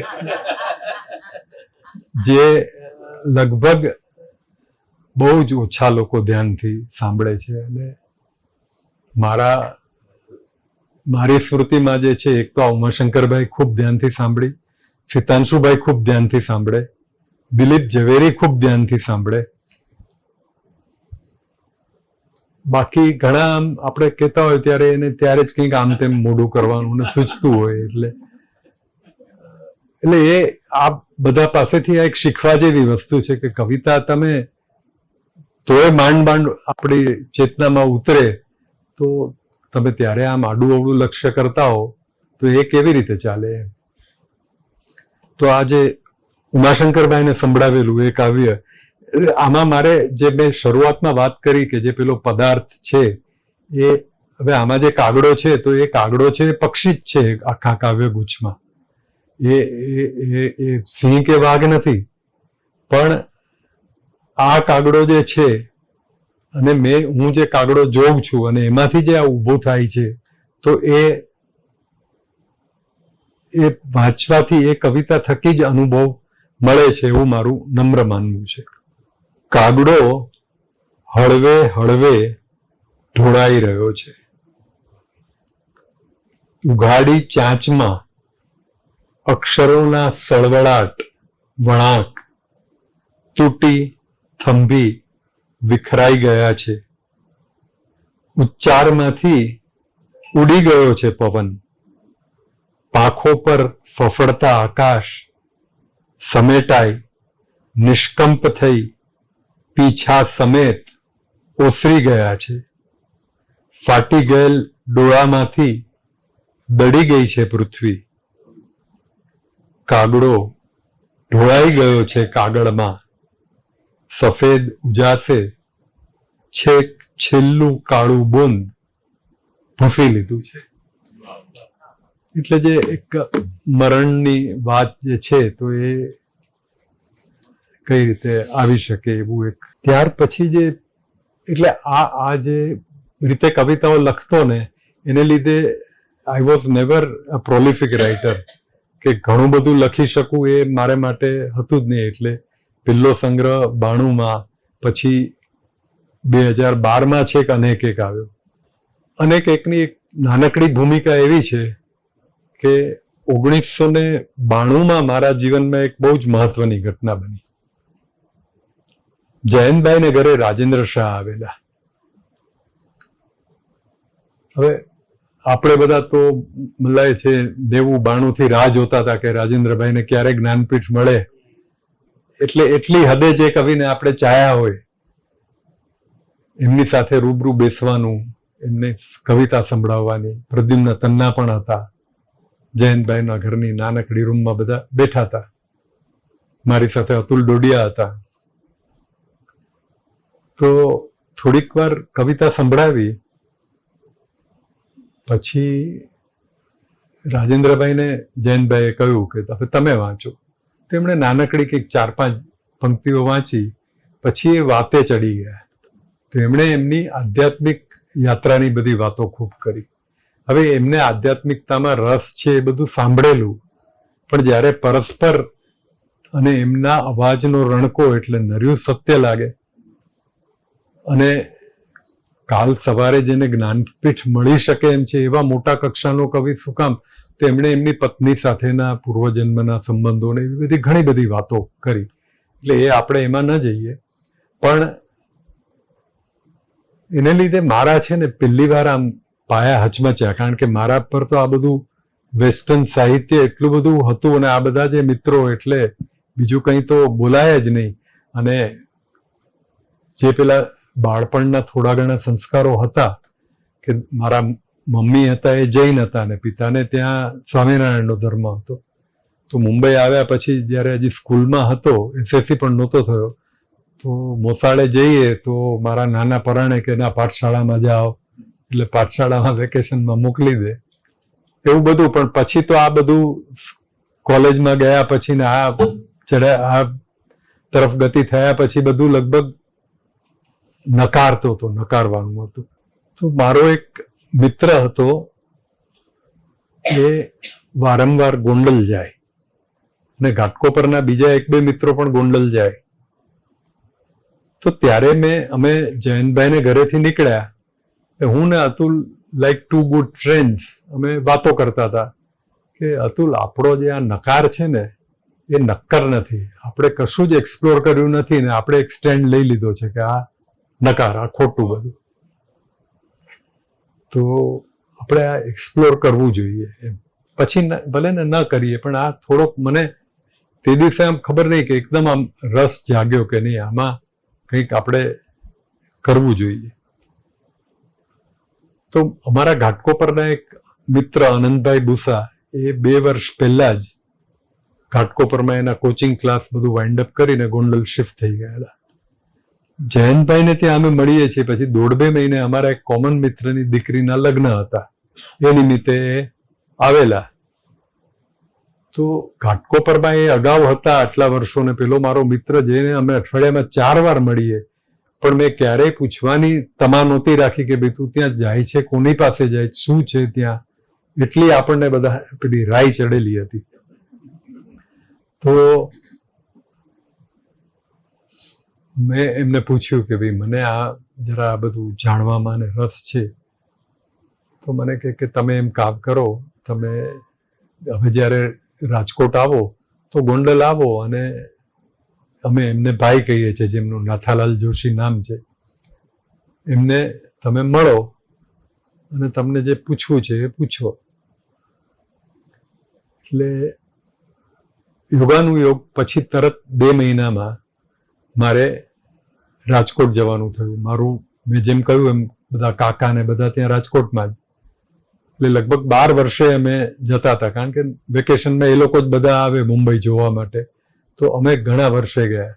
તો મેં ટપાલ લખી રાખેલી અને મેં એમને કહ્યું કે હું આવું છું, ને હું એમને મળ્યો અને જે મને એમના પ્રચંડ પ્રેમનો અનુભવ થયો કે હું એમની સાથે જોડાઈ ગયો. પછીના સંગ્રહનું જે નામકરણ કર્યું છે અનેક એક, એમાં જો હું એ ગોંડલ ન ગયો હોત તો એ ન થાત. અને આ 1992ની વાત અને 2002માં 10 વર્ષ પછી અતુલ પણ આવ્યો મારી સાથે અને આવતો રહ્યો. અનેક એક નામકરણ જે કર્યું એમાં એમની સાથેના અભ્યાસો બહુ જ ગુપ્ત રીતે છે, કોઈને ખબર ન પડે, સામાન્ય આમ કવિતા તરીકે જતું રહે એ બધું. અને એ પછી એક જે મેં કદાચ જાહેરમાં ક્યારેય નથી કહ્યું, એક નામ ગુચ્છના ઘણા બધા કાવ્યો લખાયા. ઘણા બધા જ એમાંના 75-80 થયા છે. એ બધા જ એમને અનુસંધાનમાં રાખીને લખ્યા છે. અને કોઈ એને પ્રેમ કાવ્યો તરીકે પણ વાંચી શકે. એટલે એક જણાએ તો મને પૂછેલું કે તમે આમાં પ્રેમ કવિતાઓ બહુ સરસ લખી છે, એમ એક વખત ક્યાંક વાંચ્યા હતા. એટલે પણ એને મેં અનેક એકમાંથી જાણી જોઈને બાકાત રાખ્યા, કારણ કે એનું ન્યુક્લિયસ આખું જુદું છે અને એનું એક પેલું કન્ક્લુડિંગ હજી મારાથી નથી થયું, એટલે એ હજી સંગ્રહ નથી કરી શક્યો. કરી શકું એવી ઈચ્છા છે. અનેક એકમાં આજે અરવમાં આરંભેલું કે જ્યાં ત્યાં પદાર્થો હતા, તો અહીંયા એનું સ્થાન ક્રિએટિવ પ્રોસેસ, લખવું કઈ રીતે, એ બધું આવ્યું. અમૂર્ત પદાર્થો આવ્યા બધા, અને એનો સંગ્રહ થયો.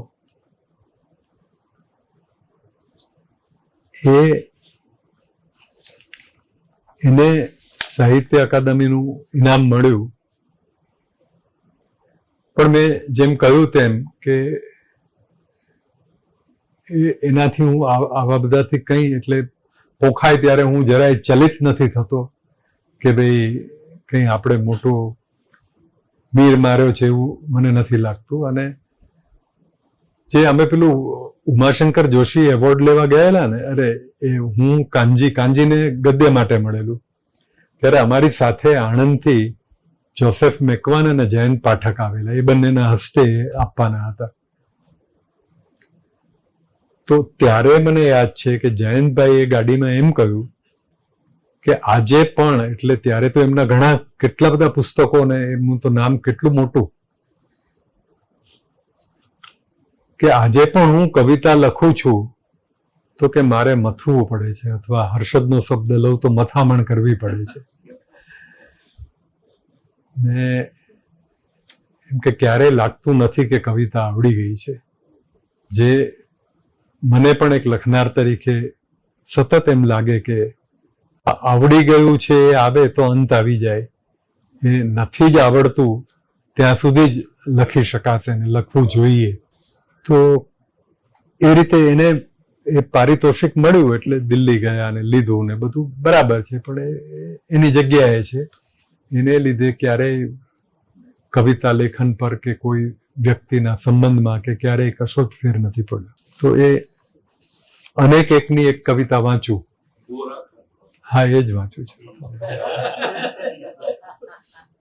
તમે કઈ ભાઈ જાણો છો આવું?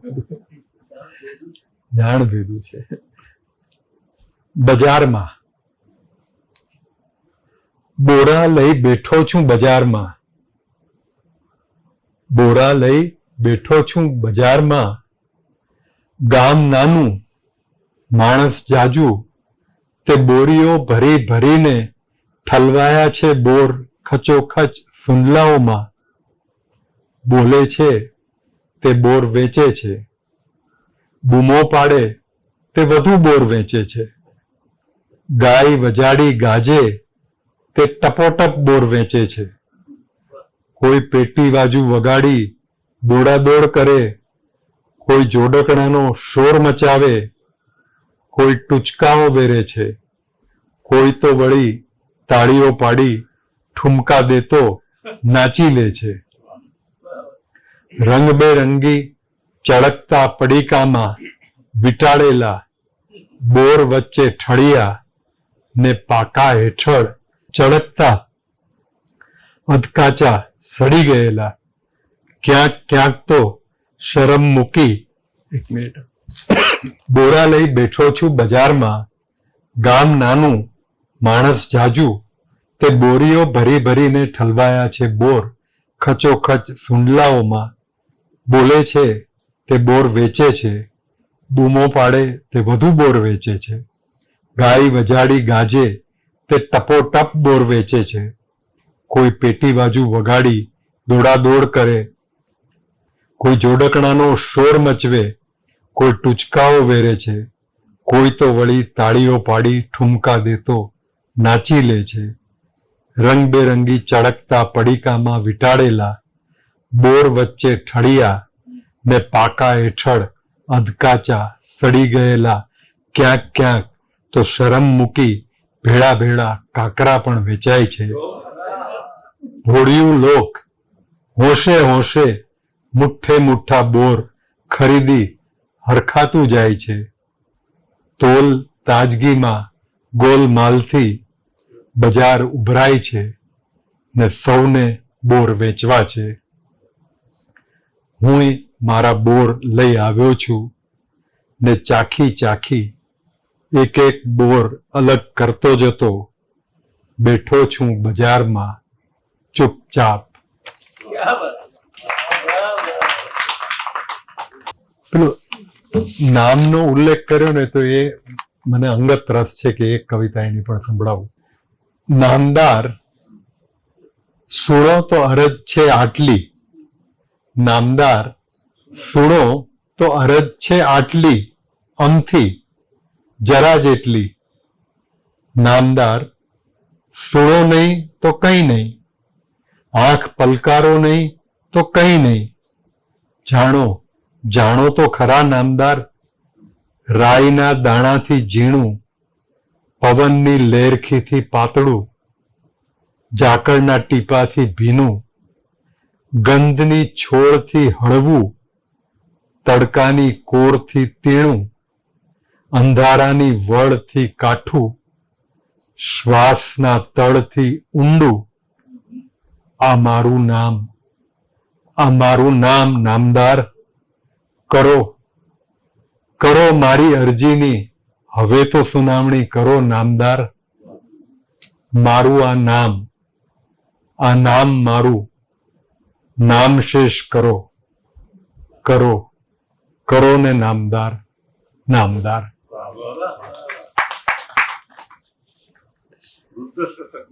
હા, એ વૃદ્ધ શતકની ટૂંકમાં ભૂમિકા કહી દઉં કે આ અનેક એક પછી એટલે જે સ્થિત્યંતર થતા રહ્યા તો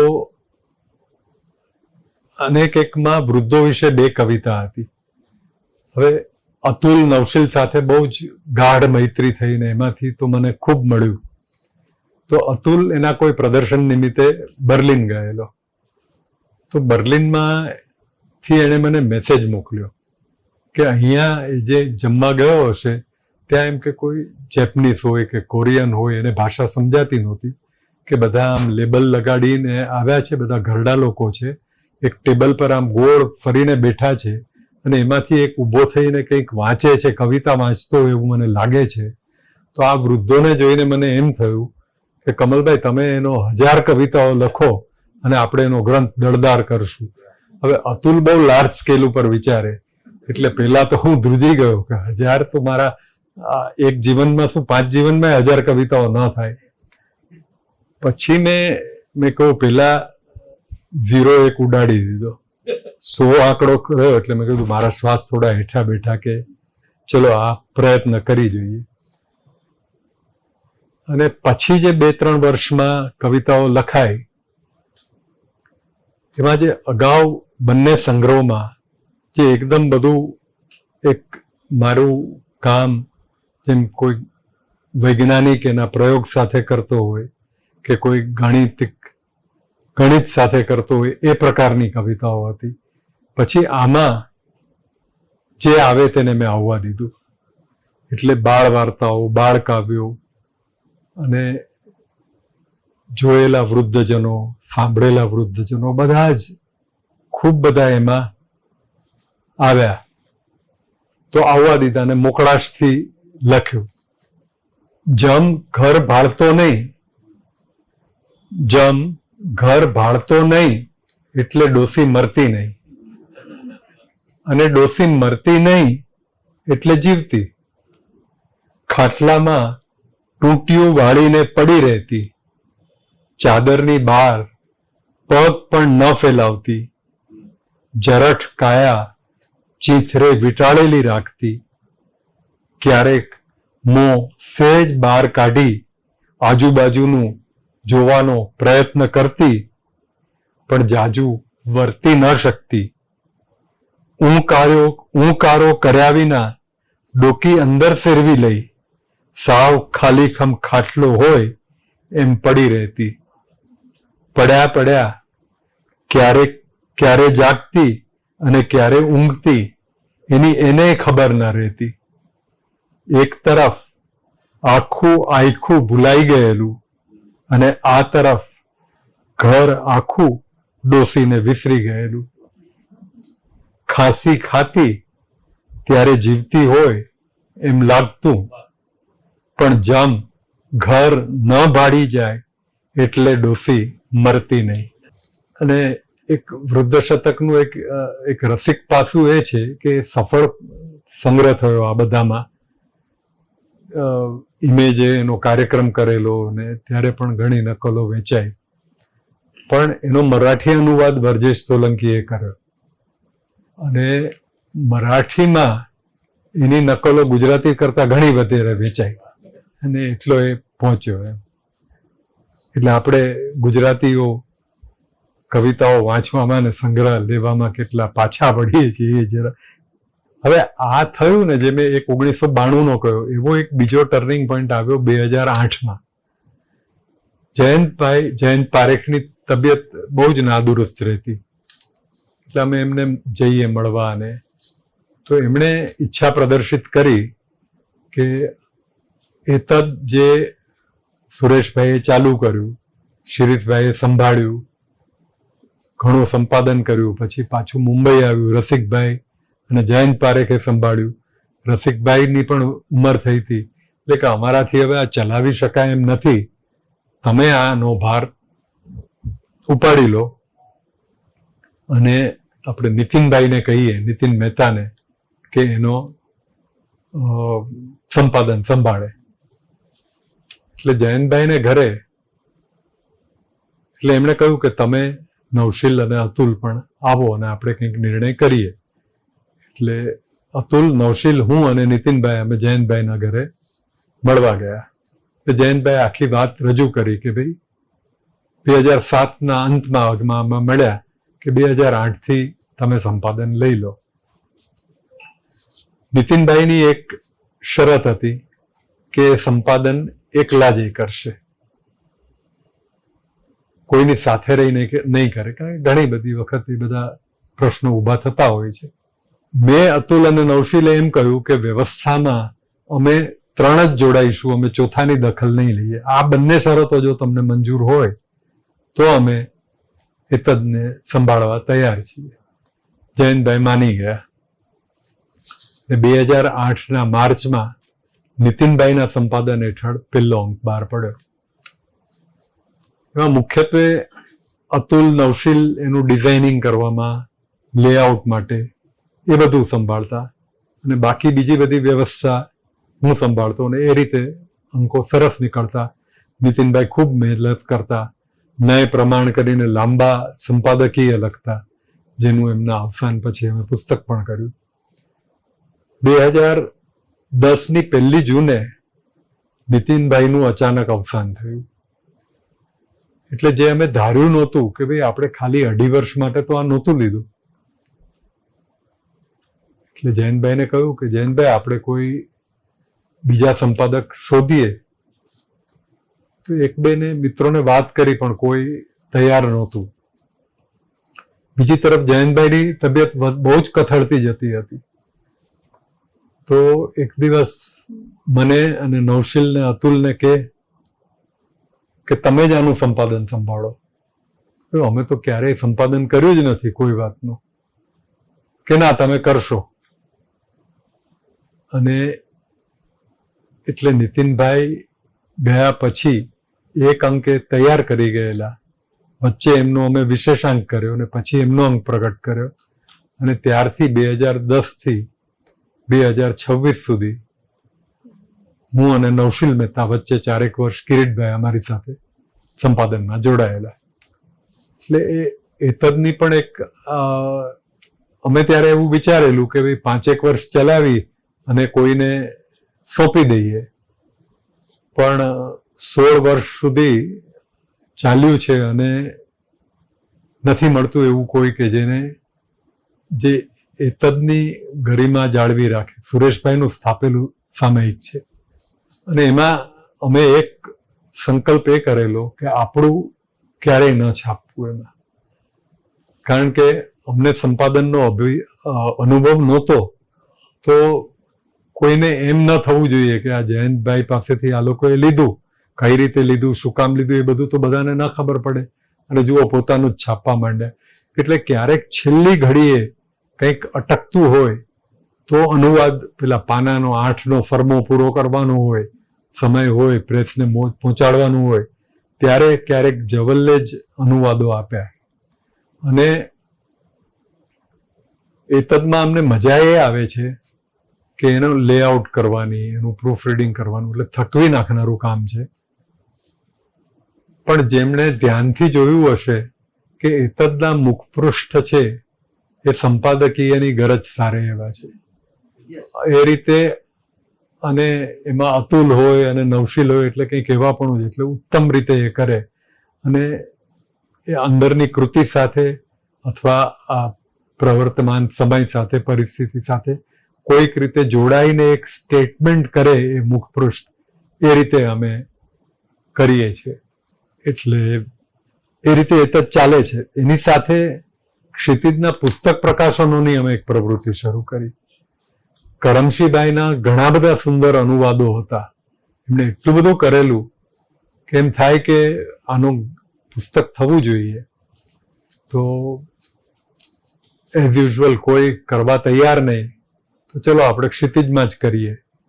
અને એની પહેલા અમે રસિકભાઈનું અંતે આરંભ કરેલું 2 ભાગમાં, રસિકભાઈના બધા લેખો, પણ એ લેખો બધા ભેગા કરીને પ્રગટ કરવાના હતા, પણ એ પણ બહુ કામ માગી લેનારું હતું.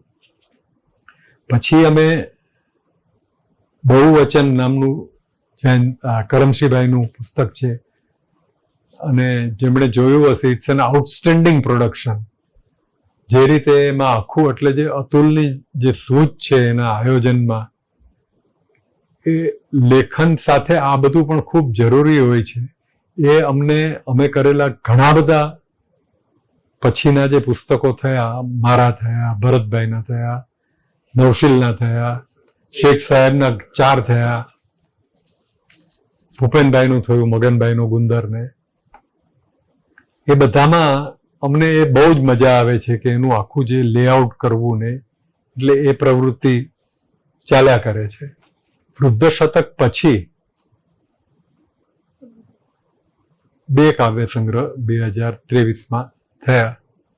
એક અનુવાદનું અનુજા, મારી વાત કરું છું, અને એક જુઠ્ઠાણા કાવ્ય સંગ્રહ.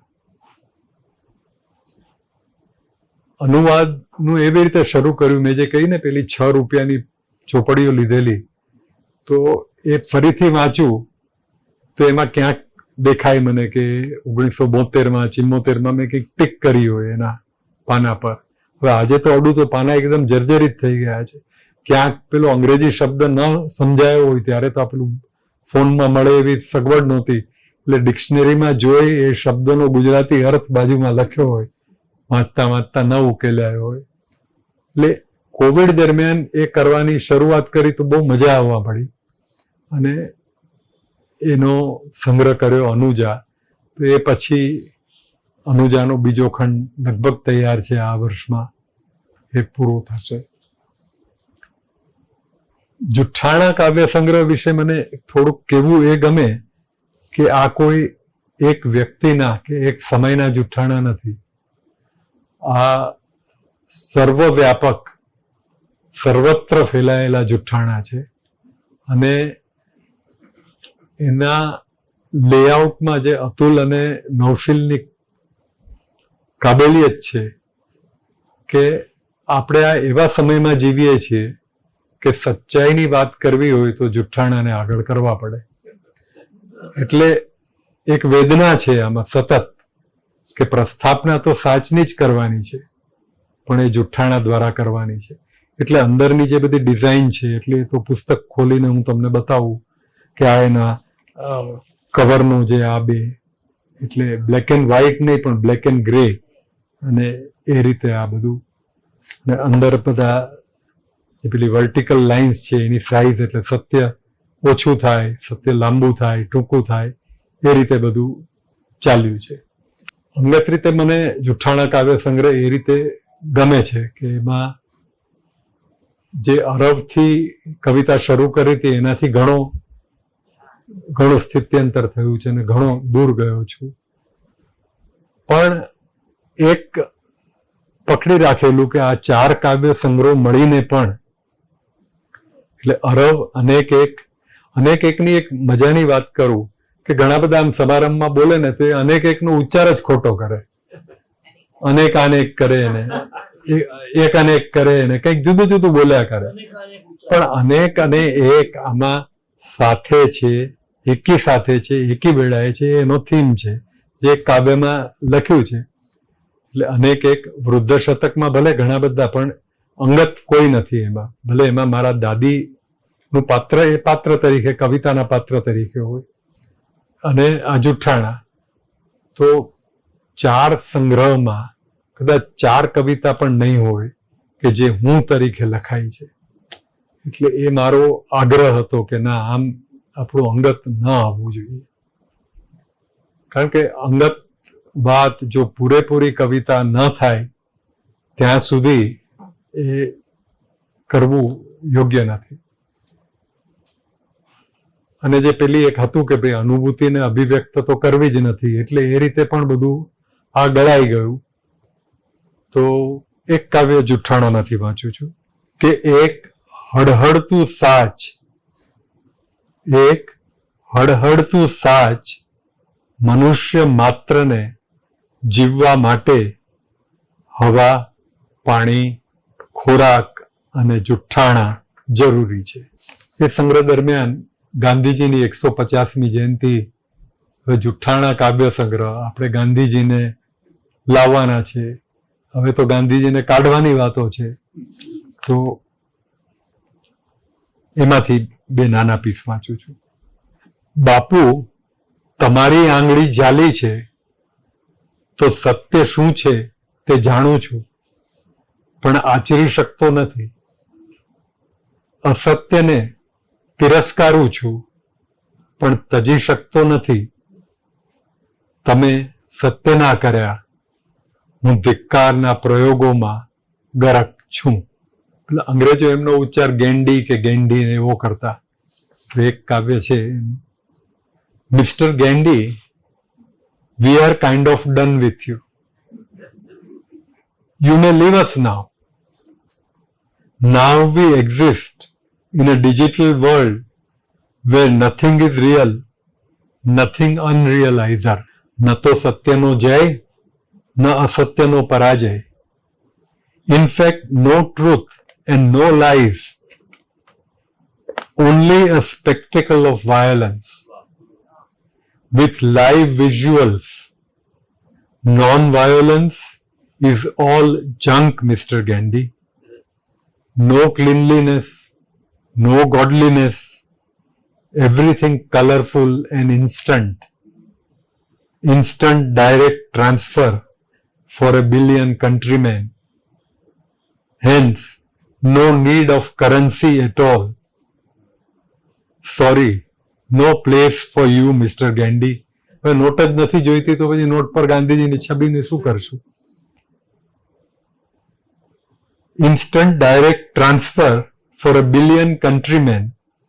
Hence, no need of currency at all.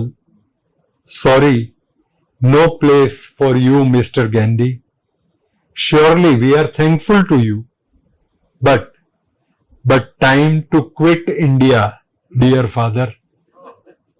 In fact, we guys can help and delete you with touch of a finger, Bapu. એટલે જે આ કવિતા અને ભાષા આપણું ધાર્યું નથી રહેવા દેતા, એટલે જે અંગત ન લાવવું, જેમ કેમ પેલી જે નામ કવિતાઓ છે એમાં એ હરિગીતો ને એ બધું નથી કે સાધો સાઈ ને એવું બધું નથી, એટલે એ બધું સમજી વિચારીને આગું રાખ્યું છે. પણ 2023માં જે ઘટના થઈ કે મારી પત્નીનું અવસાન થયું, એ પછી હું અમુક કવિતાઓ લખ્યા વિના રહી ન શક્યો. પણ બને એટલું બિનઅંગત થવાનો પ્રયત્ન છે, પણ અંગતના રેફરન્સીસ ચોક્કસ છે. લગભગ 56-57 વર્ષ ઘાટકોપર રહ્યા પછી 2023માં હું ઘાટકોપરથી નજીક 10 કિલોમીટર પવઈ રહેવા ગયો. અને તો આજે 19મી એ મારો જન્મદિવસ છે, તો ગયા વર્ષે અમે જે એક જન્મદિવસ હતો એની કવિતા સંભળાવું. તને 75 એટલે એનો 75મો જન્મદિવસ હતો. આવ, ઘર આખું ક્યારનોય તારી રાહ જોઈ રહ્યું છે.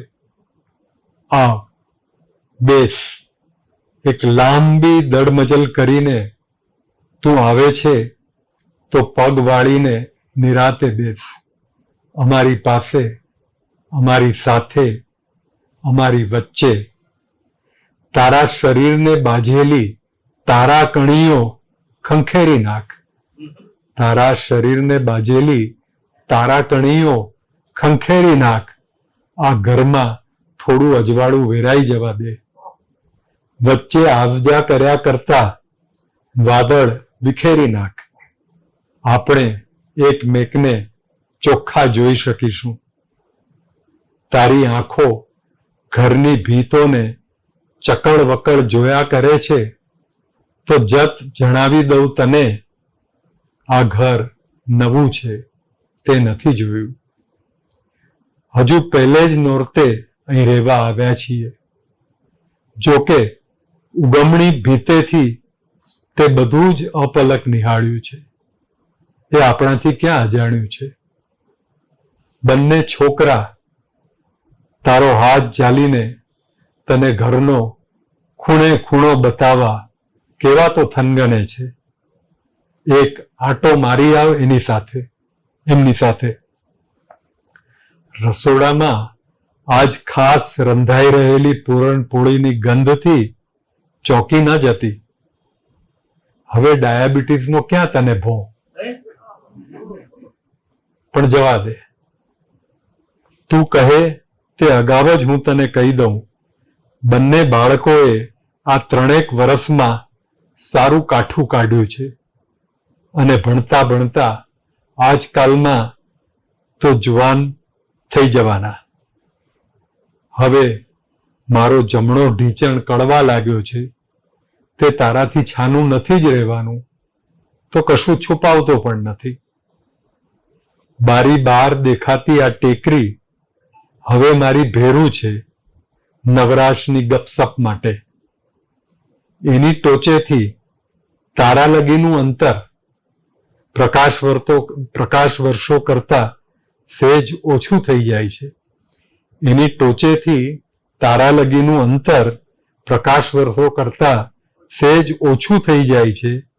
એવી એની સાથે હોડ બકી હું હરખાઈ જતો હોઉં છું. ત્યારે આસપાસ ઝાડ પાંદડા પણ ઝૂલતા હોય છે. અહીં સાંજના ઓળાઓ લંબાવા લાગ્યા છે. જાણું છું તને તે છાયાના ભેદ નથી. હવે અહીં સાંજના ઓળાઓ લંબાવા લાગ્યા છે. જાણું છું તને તે છાયાના ભેદ નથી. પણ હવે વેળાસર સીધાવ. વળતી મજલ ઘણી લાંબી છે. એકાકી છે. શું શું સાથે લઈ જઈશ તું? આ મર્ત્યલોકનું તો કંઈ જ તને ખપનું નથી. છતાં બધોપી આકંઠ પ્રણય ભુવનોને કહીશ તું? મળ્યા હળ્યા તેનું અમૃત લઈ આવી અવનીનું. એટલે આ જરા એક ઉપસંહારનો નાનો પેરેગ્રાફ છે કે કવિતા લેખનના અડધી સદી જેવા દીર્ઘ કાળખંડે અનેક રૂપ ધારણ કર્યા છે. આંતર અને બહિર વિશ્વ નિરંતર બદલાતા રહ્યા છે. તે છતાં એક અવિચલ ધરી જળવાઈ રહી છે. કેટલાક ગૃહિતો સર્જન પરત્વે સેવેલા કેટલાક મૂળભૂત સત્યો અકબંધ રાખ્યા છે, જેને આધારે આ કાવ્ય પ્રવૃત્તિ ટકી રહી છે. કયા છે? શું છે? સર્જન સિવાયના તમામ પ્રયોજનો, પ્રલોભનો અને પ્રપંચોથી અળગા રહી શકાય તે માટે મારી કાવ્ય પ્રવૃત્તિ છે, એવું આરંભથી નક્કી કરી રાખેલું. વ્યવહાર જગતની તમામ પ્રવૃત્તિઓ કોઈને કોઈ રીતે પ્રદૂષિત જ હોય છે. સર્જન, મારા માટે કાવ્ય સર્જન મને એવી એક તક આપે છે જે મને ક્ષણભંગુર તો ક્ષણભંગુર પણ એવી ક્ષણોની સન્મુખ કરે છે જે નરવા આનંદની અવધિ હોય છે. કોઈ વાર એવું બને છે કે સમયની સભાનતા પણ સરી પડે છે અને કાળમુક્ત એકલતાની પારદર્શક અને ધુમ્મસ જેવી નિશબ્દ અને નિરાકાર હોય છે. તમામ દ્વંદ્વ રહિત એ આનંદનો અવસર હોય છે. એ અક્ષણતા, એ આનંદ ક્ષણાર્ધ જ હોય છે, છતાં હોય છે તે દરમિયાન એટલો જ સાચો હોય છે. નામ, પ્રતિષ્ઠા, પુરસ્કાર, પારિતોષિક, પ્રકાશનો આદિ સઘળું કાવ્યેતર છે. કવિતા લેખન સાથે એને કોઈ જ સંબંધ હોઈ શકતો નથી. એકલતાના આનંદની અલ્પ અવધિ વિલય પામતા જ ફરી જગતના ઘોડાપુર ધસી આવે છે. એની તાણમાં ફંગોળાતા જાત અને જગત એ એકલતાને વિસારે પાડી દે છે. કવિતા એ વિસ્મૃતિને ઝંઝોળતી, જગાડતી, સભાન કરતી એ અનેરી એકલતા ભણી મને દોરી જતી કેડી બની રહે છે. સ્થળ કાળમાં પ્રગટ આ વિરાટ વિશ્વમાં ભાષા સિવાયના કોઈ પણ અવલંબન વિનાની એ એકલતા મને અતિ પ્રિય છે. પશ્ચિમની અર્થશૂન્ય એકલતા કરતા એ સાવ જ જુદી જણસ છે. મારા માટે કવિતા જાત સાથેનો સંવાદ નથી, જગત કે જીવનની આંટી ઘૂંટી ઉકેલી દેનારું સાધન નથી, પણ ભાષામાં ઓતપ્રોત મારી ચેતનાનો ભાષા દ્વારા કાવ્ય પદાર્થ સાથેનો મુકાબલો છે. ટૂંકમાં આ ક્ષણભંગુર આહલાદ એ જ કવિતાનું પ્રયોજન રહ્યું છે અને એ જ એનું પ્રાપ્તવ્ય પણ. છેલ્લે અંતમાં આ કાવ્યયાત્રા વણથંભી ચાલુ છે. પારિતોષિકો પ્રાપ્ત થયા છે. એના અંગત આનંદના ઓછાયા કવિતા પર ક્યારેય પડવા નથી દીધા. ભાષા સર્વોપરી છે, એની સામે નતમસ્તક રહેવું જ ગમ્યું છે. ડગ માંડ્યા હોય તેનાથી સાવ જ જુદી દિશામાં ભાષા લઈ જતી હોય છે. એનો વારંવાર થતો અનુભવ કે એક એવી ક્ષણ આવે જ્યારે કવિતા થઈ છે એવો અનુભવ થાય. આનાથી વધુ કવિતાના લેખન દ્વારા મારા માટે કંઈ જ પ્રાપ્તવ્ય નથી. કોરા કાગળથી હળવું, પારદર્શક, પવિત્ર, સાચું, સુંદર કશું નથી. આ લેખન યાત્રા એ ગંતવ્ય પહોંચીને વિરામ પામશે. Thank you. માન્ય શ્રી કમલભાઈ વોરા સાહેબના જીવન કવન વિશેના વક્તવ્યથી આપણને કંઈક વિશેષ પ્રાપ્તિ થઈ હોય તો ખૂબ તાળીથી એમનું સન્માન કરીએ. વોરા સાહેબ, આપને વંદન, આપનો આભાર. હવે જન્મદિન નિમિત્તે આપણે કેક કટિંગ કરીશું. તો માન્ય શ્રી એમના પુત્રી નિકિતાબેન અને એમની સાથે એમના સાસુ અને એમના પતિદેવ પણ અહીંયા ઉપસ્થિત છે. તો ત્રણેય મહાનુભાવોને વિનંતી કે મંચ ઉપર આવે.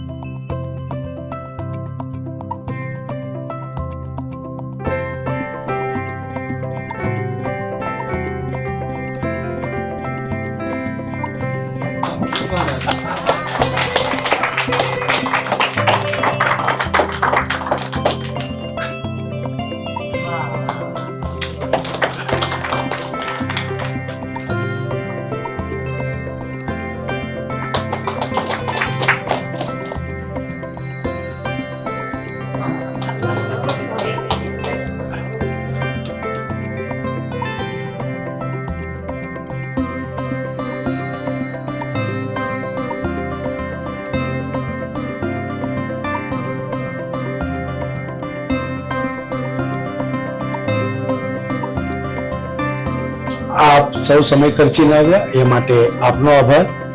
આ કાર્યક્રમનો જે કંઈ ગુજરાતી અંગ્રેજી અખબારો લીધી એ તમામ અખબારોના તંત્રશ્રી, રિપોર્ટરશ્રી, ફોટોગ્રાફરશ્રીનો આભાર. આપ સૌનો પુનઃ આભાર.